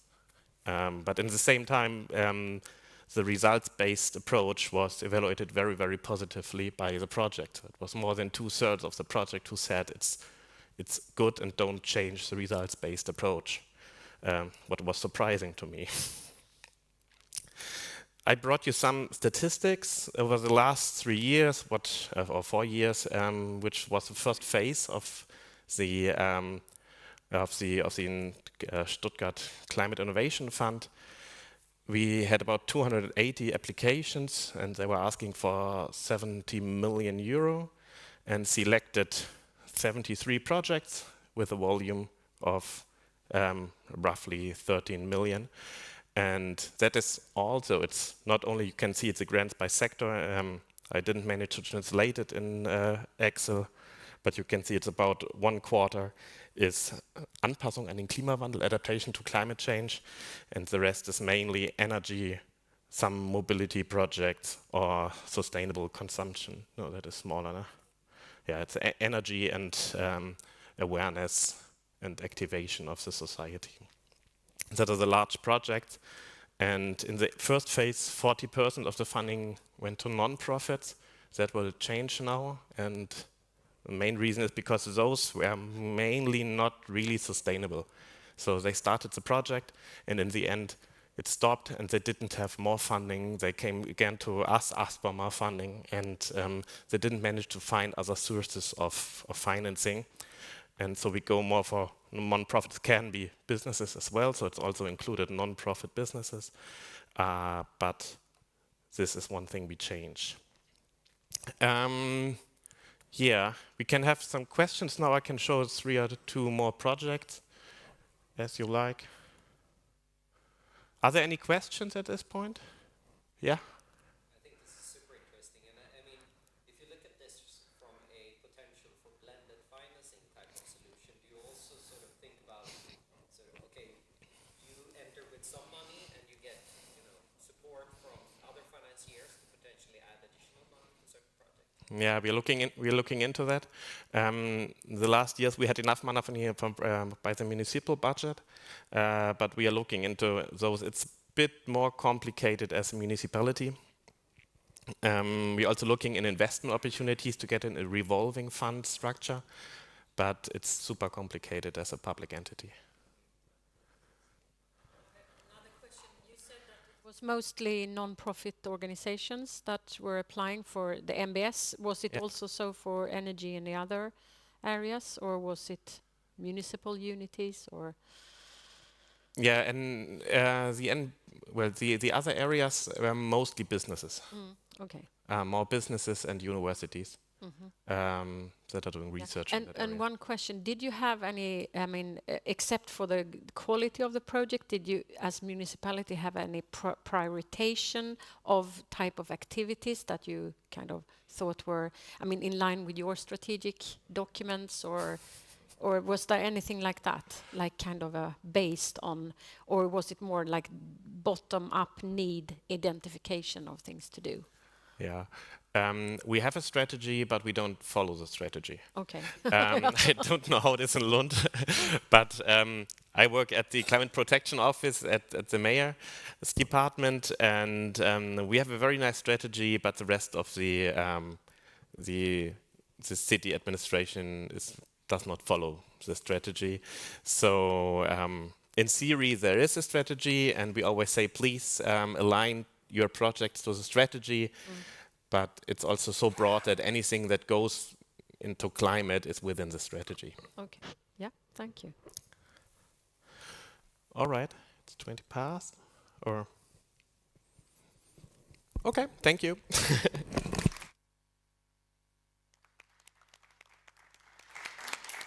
Thank you very much for this, and I think that those stones, I think they are quite interesting. I worked with a project working with the big infrastructure companies, reducing CO2 emissions from their infrastructure development, and actually East Anglia, which went bankrupt later on. They, for the other reasons, they invented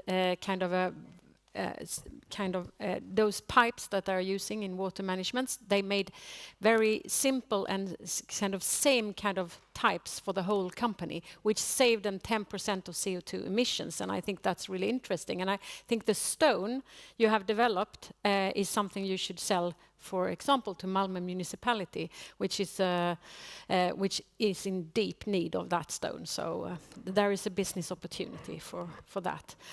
Saying that, I will now invite. Will I invite the whole panel, or just one at a time? Yeah. So I will invite the people that have now kind of access to the land, or some kind of, I call it, responsibility over the land. Here we have, I move. There was a lot of examples of that. Oh, that's really interesting. Yeah. So we're moving into kind of another session, the panel session, and welcome the panel, but we will just welcome a few persons at a time. First on the floor is Christopher Bontron and Daniel Graf, who are both responsible for different water councils, Kävlingeån and Bråån. And Bråån, förlåt, I'm really bad at the words here. Råån. Yes, and yes, so now you will talk a little bit about your area, and then we will let in Anna-Karin Poussard that is responsible for another area. Okay, so please.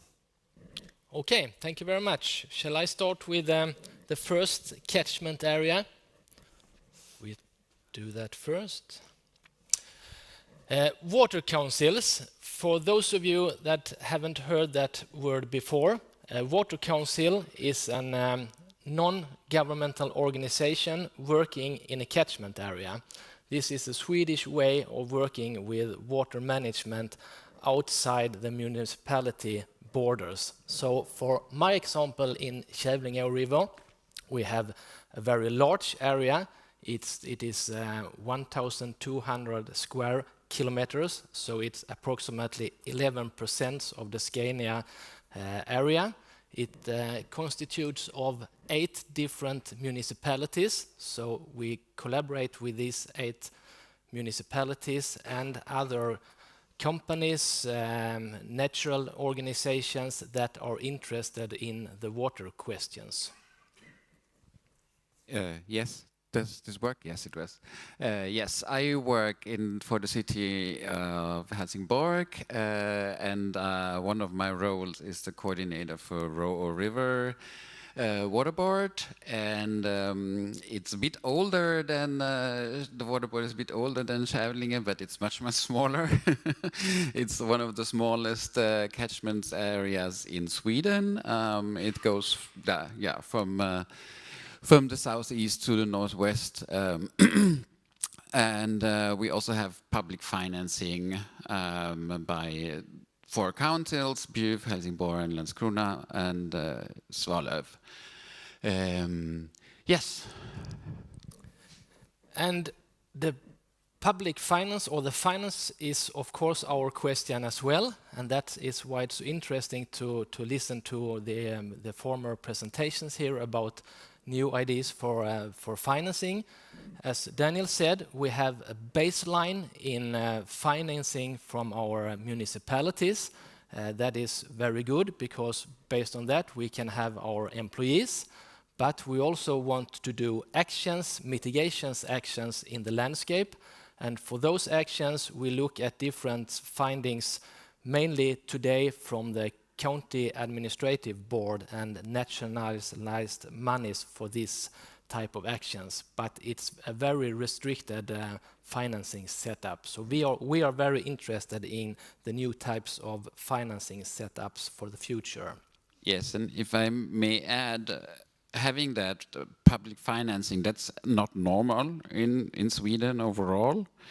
We kind of have a bit of a luxury situation in our 2 councils. I think that's kind of unites us, because they're both very old and publicly financed. I've been working in other places in Sweden, and there are water boards who don't have that public financing. So at least we have that base, but we can always have more, of course. Yes, and as Daniel said, it's very different in Sweden through the different water councils. Some have public finance, some have not public finance, and in some areas there are no water council. It's a lack of organization around waterworks. We have been working for 30 years, and you have been working for 35 years, and our baseline is the environmental question. We work with the EU directive for water quality, and the financing historically for 30 years have financed water quality and biodiversity actions. So based on that, of course, our focus have been on the restoration of water courses and wetlands. You mentioned that it's very costly to control the effects of what we do in terms of results, and that is our we also see that. So we have done some follow-ups, some nature value in investigations to see what are we achieving. So this is an estimate if we escalate it based on estimations, because we cannot measure everything, despite our politicians often want to hear what do we achieve. Something like that we have to estimate. So basically our ground target is to improve water quality, and in the Kävlinge River we have done for these 30 years some 250 actions, and those are mostly working for the nitrogen catch-up and phosphorus catch-up. So annually we do some 60 tons of nitrogen catch-up that not reaches the sea, and 2 tons of phosphorus.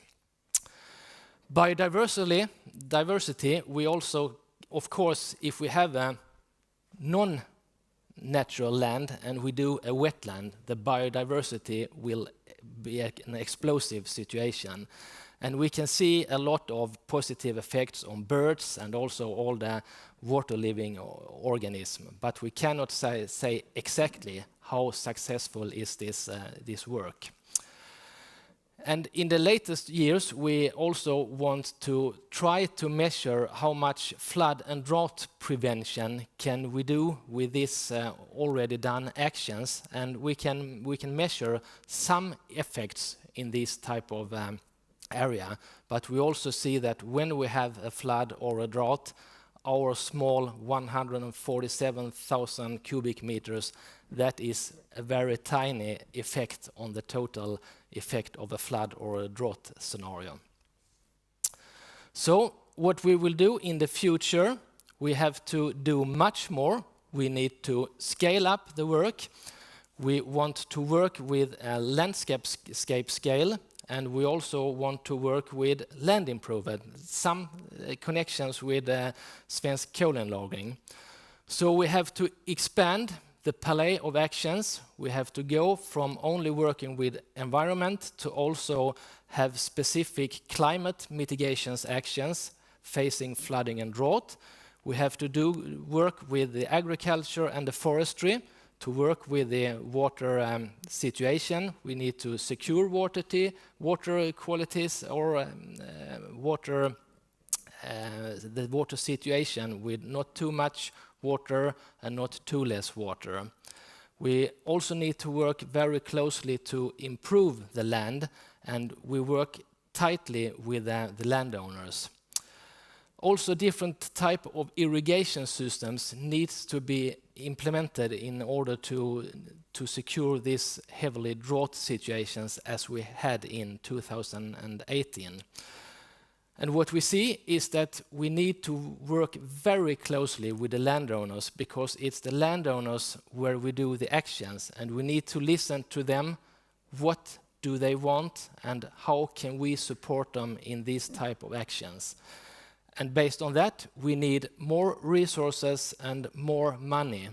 In the Kävlinge River, which stands for 11% of the Scania area, we are 1.5 person working with water management. Half a person in Rhône. Yeah, so...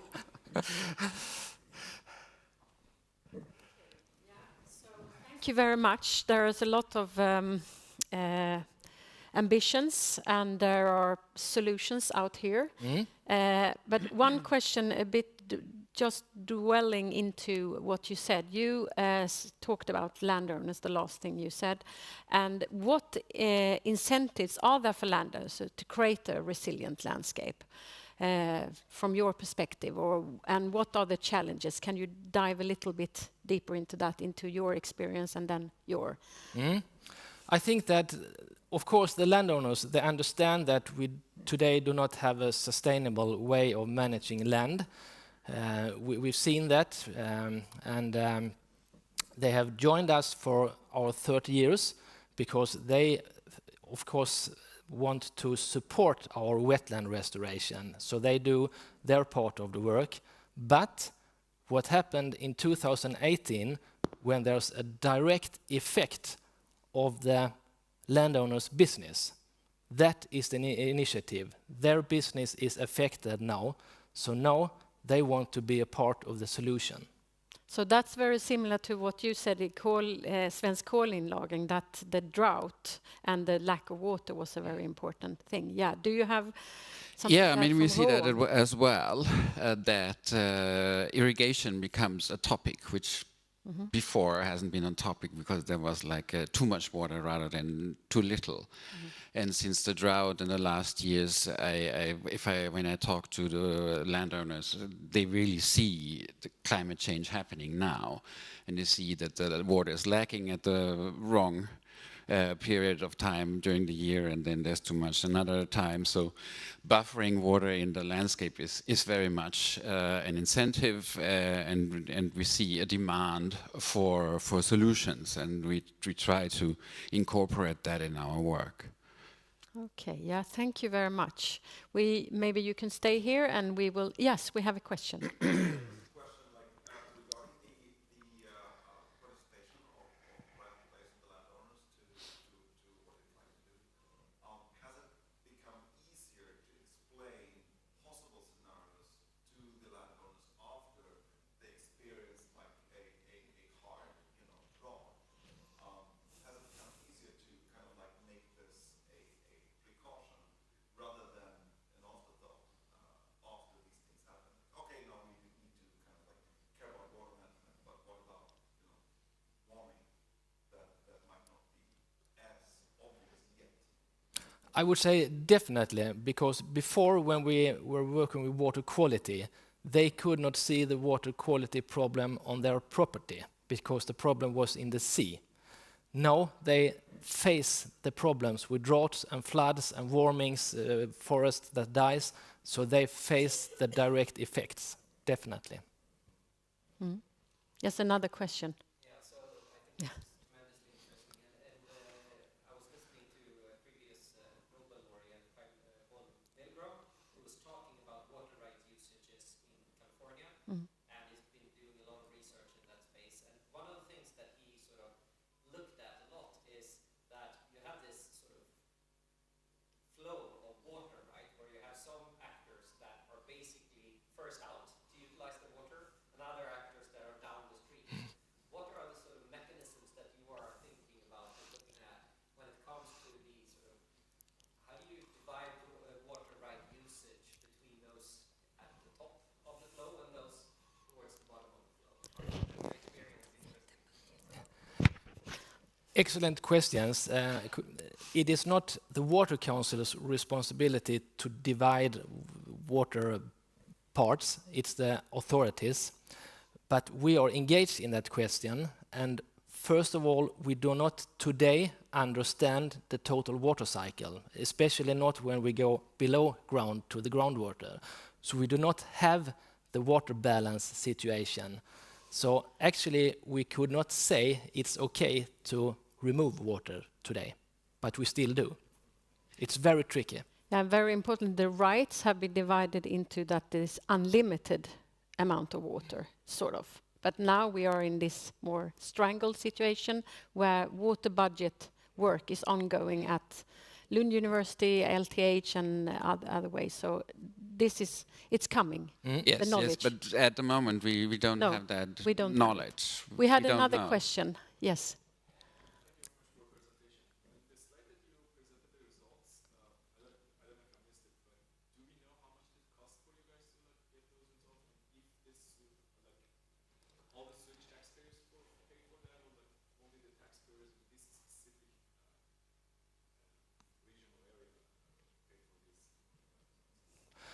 The figures are from the Kävlinge River for 250 mitigation actions during 30 years, and the cost for that is about roughly 200 million Swedish SEK, divided into municipality financing and regional financing. So yes, it's the taxpayers that has been paying.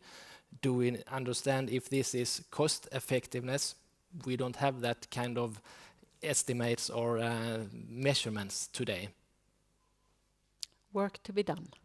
Yes, I mean, it can be done much more cost effective. At least in our case, there's been a lot of work done in the 90s up till the early 2000s, and then nobody really worked with it until 2019, and then they employed someone, and now the work is going up again. And of course, that kind of discontinuity is not very effective. And also, like, we work with the land we can get, basically, and not the land where it's most effective to do something. And of course, if we could scale it up with more money, it would be much more effective as well.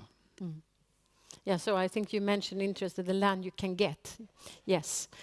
Yeah, now we will take this question later. We will move on and we to the next speaker, introducing the next, what I call area of responsibility. Welcome to the floor, Anna-Karin Posad. Thank you, Johanna. The municipality. And thank you. We're actually not a different area because some of our area is in your area and so on. So we have the same area to work with, at least partly. My name is Anna-Karin Posad. I work as a coordinator and manager to create a UNESCO Biosphere Reserve in Lund, Sjöbo and Eslöv municipality. This work has been going on for quite a while. It's a long process to create the UNESCO Biosphere Reserve, starting in 2017 with application to the Swedish Board of Biosphere Reserves, and we got what's called a candidacy during the autumn of 2019. After that, we have been working with the final application to UNESCO, and it's a big process where we have decisions on a municipality level, of course, the 3 municipalities, but also on national level, on UNESCO level and so on. And in August last year, we got the final governmental decision, the 22nd of August, and the government of Sweden nominated Storkriket to UNESCO as a final biosphere reserve.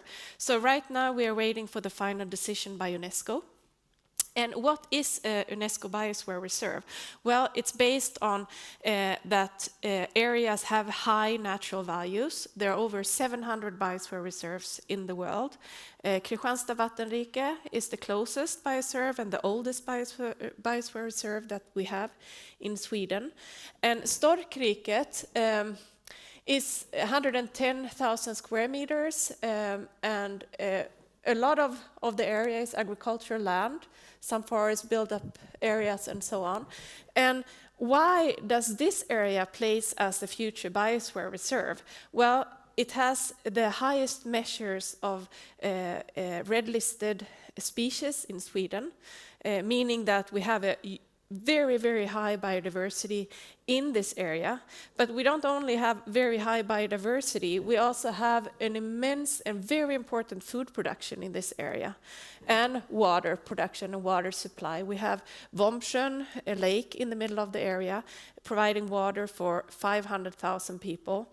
And of course we have rivers and lakes in this area, very important for people and for the biodiversity and the environment.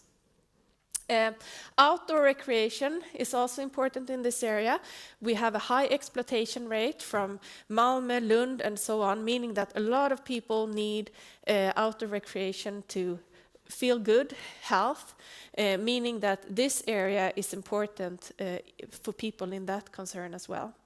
So the area has very high values, and those values, within those values, we have a lot of conflicts of interests, right, between agricultural production and biodiversity and so on.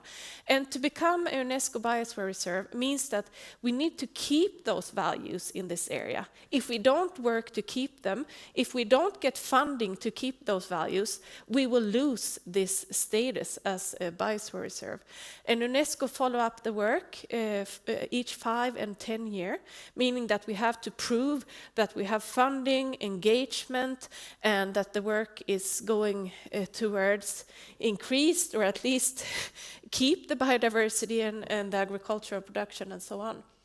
And right now we got funding. We're a small organization, a small team, just like you guys. We're a couple of persons, 4 people, not working full time. We're 2 people working full time and a couple of people working part time. And right now the focus, of course, is to get the final decision from UNESCO. But we also work with funding from external sources. We have a project together with Johanna and Lund University that's about policy lab for climate adaptation in regards to those values: food production, biodiversity, and water. We also, actually today, we have the first meeting on a new project that's called Redirect, which is about regenerative tourism. Actually, it goes further than ecotourism. Regenerative tourism is about tourism that gives back to the region. It's not just about the footprint from the people arriving. It's how people that come here and use the area can actually give back to the area. So we will test and explore this during the next couple of years. So funding is very important, and that's why we are here today. And Biosphere Reserve is also supposed to be a platform for collaboration. We are today working together with the 3 municipalities, with engaged people in the area, with landowners, and so on. I think I stopped there, and you might have questions as well. Yes, thank you very much. So in your area, what do you think the incentive for landowners are to do actions? Or Well, I can't really say anything different than the people before here. It's about, like you guys said, I'm a horse owner myself. I have 4 horses. I put my private hat on a little bit now. And since 2018, the cost of feed for the horses is more than doubled. And it's basically because during the 2018, we got this immense drought. It was really difficult to find feed, and the cost increased a lot. And every year after 2018, every spring, everybody that work with animals are scared because we have this spring drought, and we think, oh my God, it's going to be the same as 2018. And I think that most of the years we actually had, since 2018, we had problem to get feed for animals. As well as for a couple of years ago, we had more rain in Lund than 250 years back. That's our whole climate measurements. During December to January, we had a lot of water. So everybody that have animals and grow crops and so on within this area have seen immense drought during this time, as well as floods. So most of us know that we got to start working with this right now. Now, yes. So now I'm inviting the panel. So from kolinlagring, from Natura Tua, and that's it. And please join the floor.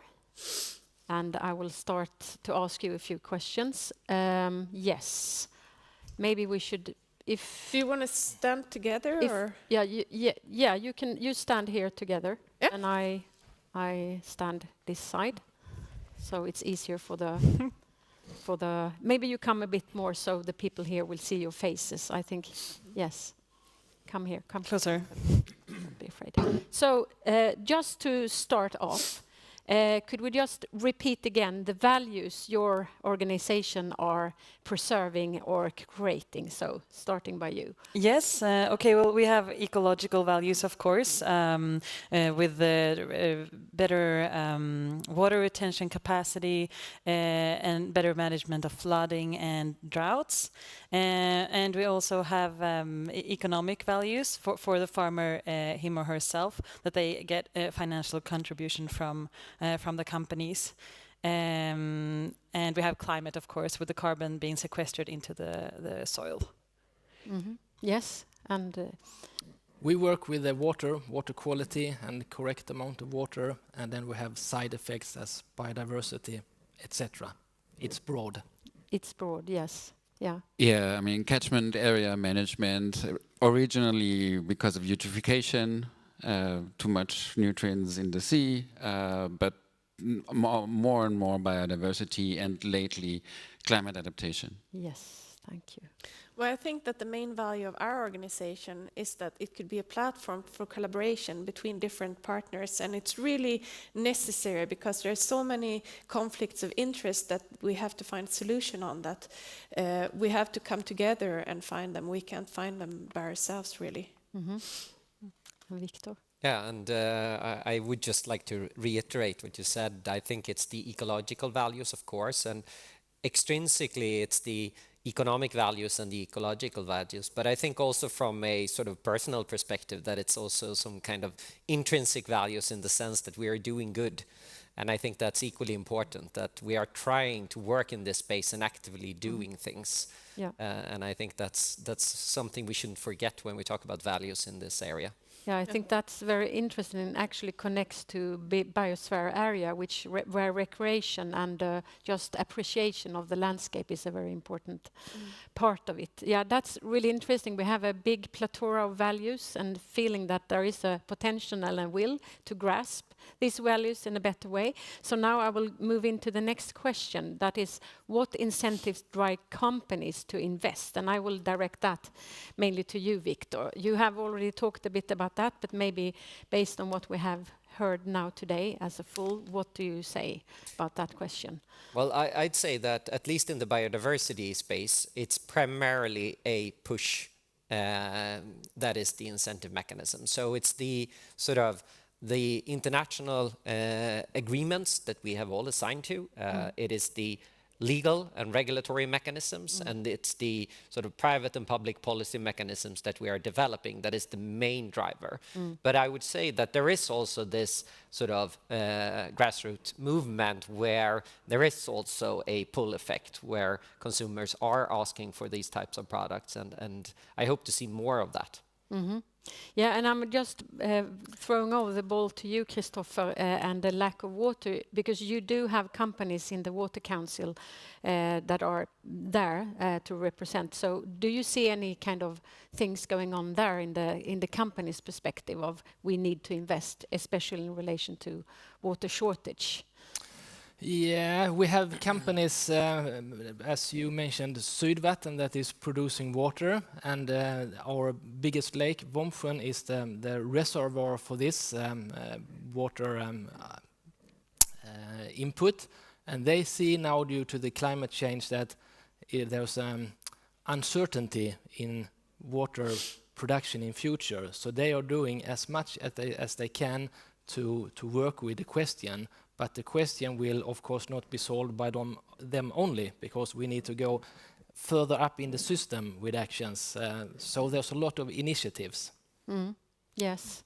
And what do you say about in relation to your work, even if you're not totally working with companies in that sense, but you do have collaborations? Yeah. So what do you see? We do. They purchase carbon credits from us. So I would say I agree with you, but also we have companies that are doing this because they need to secure their value chain.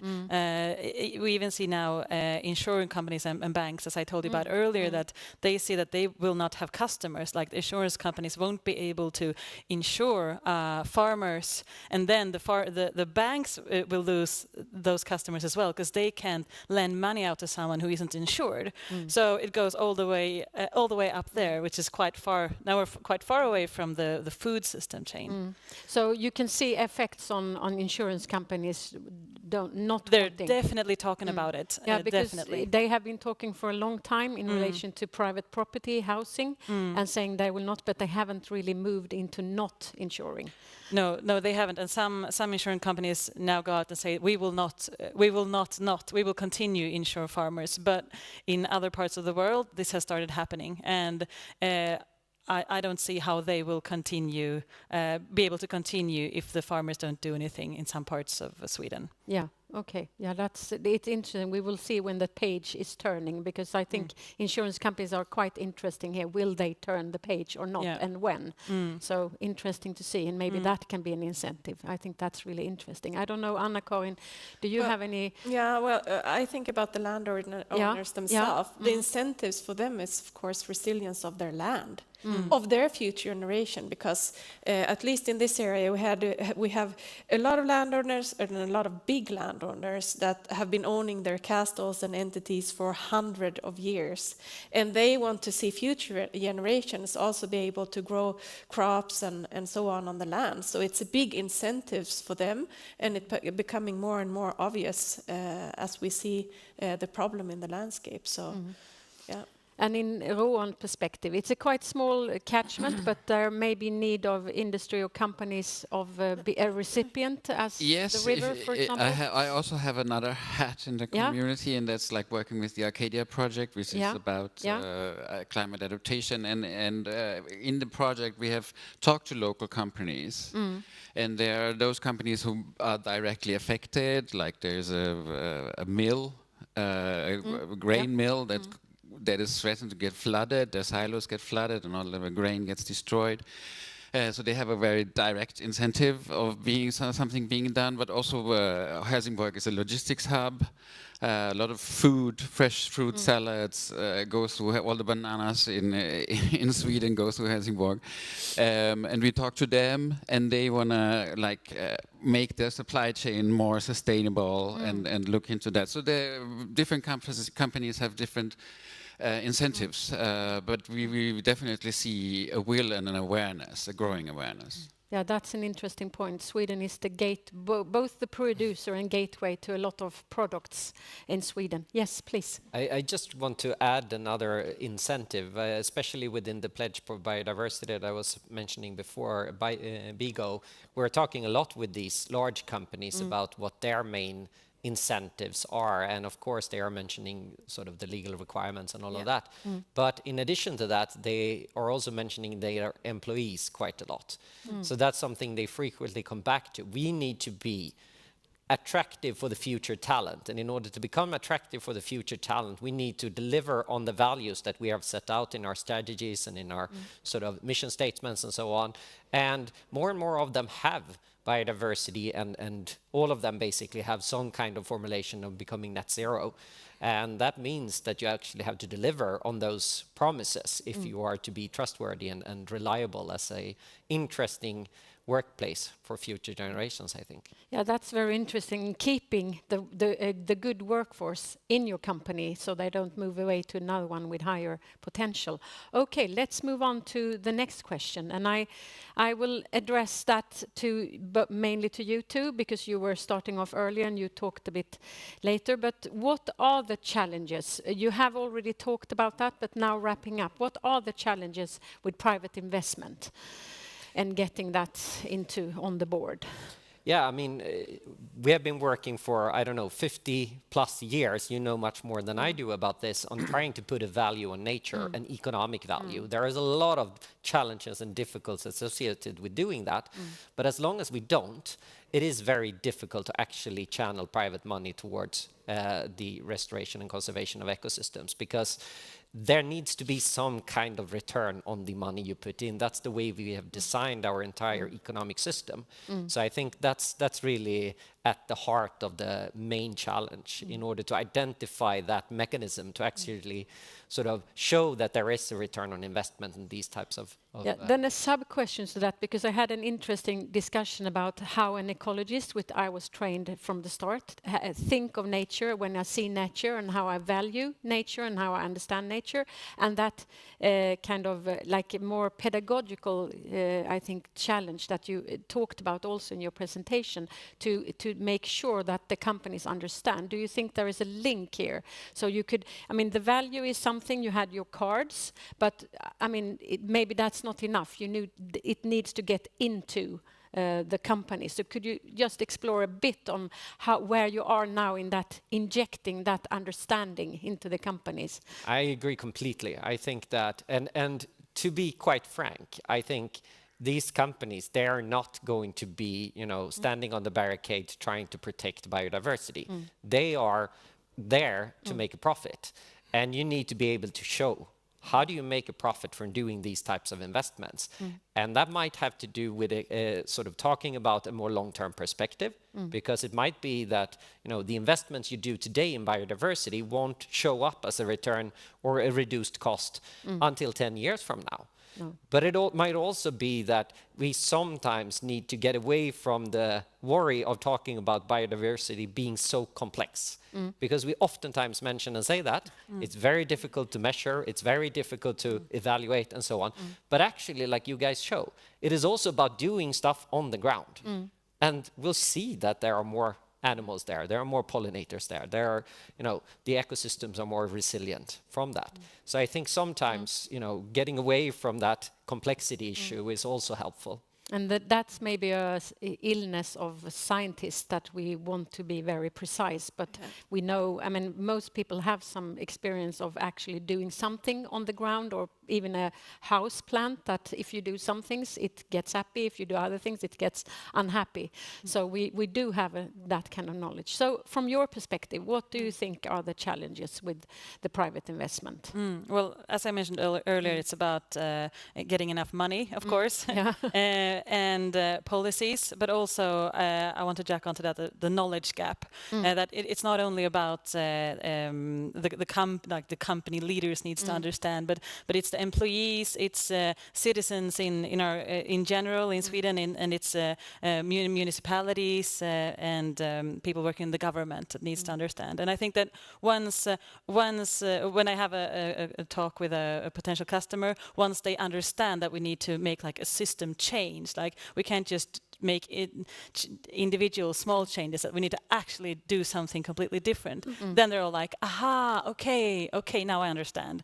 And then it's all downhill from there, from our perspective. But do you think that this, what we are working with compared to the climate work, there where you said that there was a missing in the politics, is this a way of going hands-on, working in the landscape? I think so, definitely. Like there's two tracks. Of course, we need to verify that things are happening, and especially if we keep on going this credit path that we're taking, it needs to be very exact.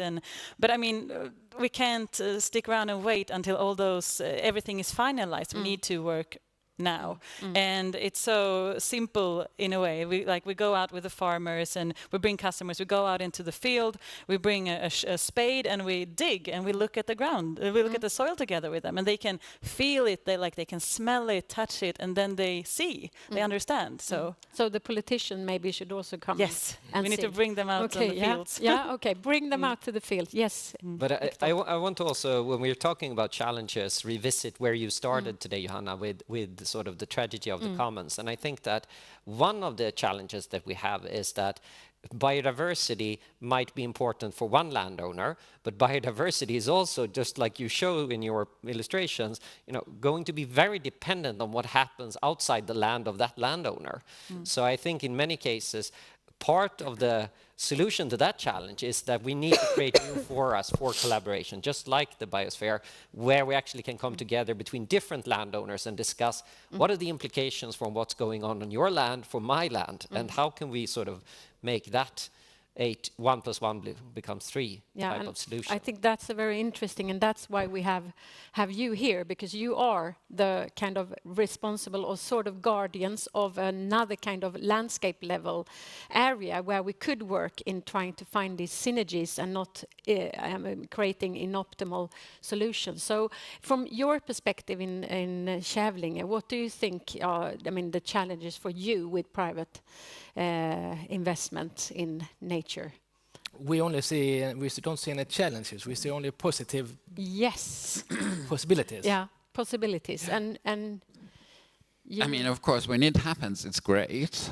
But there are challenges to make it happen. And when we talk to our local companies, what they want to see is like a framework of, okay, how can we how can we quantify our investment? How can we verify so that we can put it in our CSRD sheet? And that's not really in place yet, so they're a bit skeptic. But I think when we have that in place, when you're done with your work, then I think it's positive.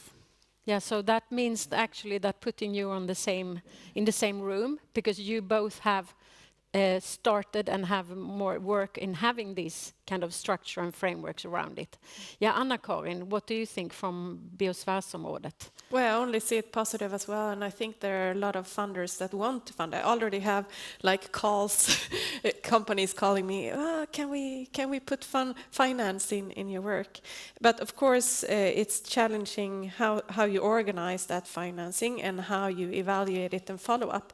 But when you discuss that right now, the evaluation and verification, I thought about many years ago when I worked in northern Canada, collecting scientific things about birds in an area. I've always been thinking about that we that work with this can't focus so much on how to measure and evaluate that we don't put money into actually doing. Yeah. And we have to be brave. Yes. People need to be brave. We have to do things without knowing exactly the results, even though, of course, we have to try to work to find results as well, but we can't put more money into that.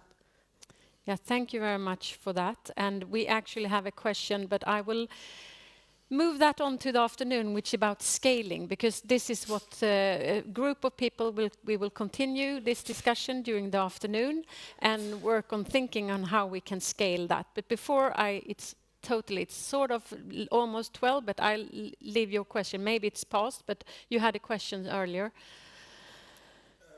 Yeah, I had a question to Christopher and Daniel. Have you, or what is the state of thinking about natural entities as legal persons, like rights to nature and so? Is that anything that you're thinking about in providing a more holistic view about, for instance, rivers? I would say the question is pretty dead because you have like property rights and technically the farmer owns that stretch of the river that's on their land.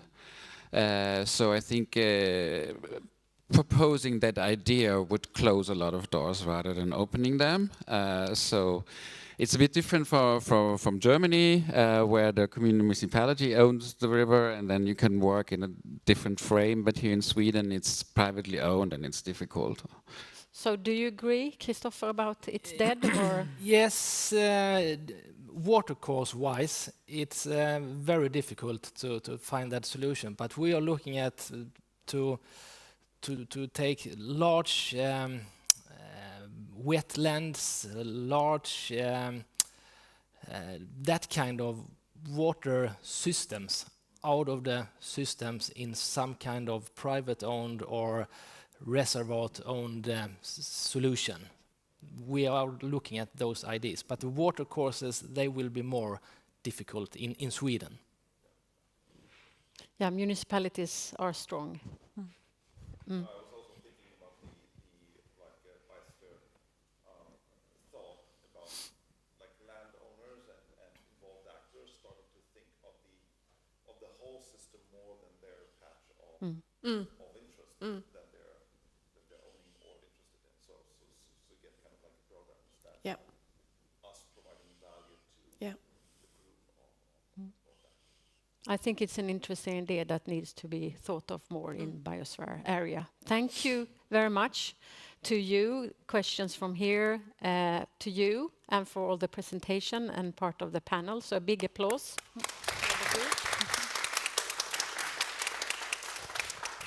And thank you also to the listeners and the filmmakers, and enjoy your afternoon. Thank you. Thank you, Johanna. Thank you.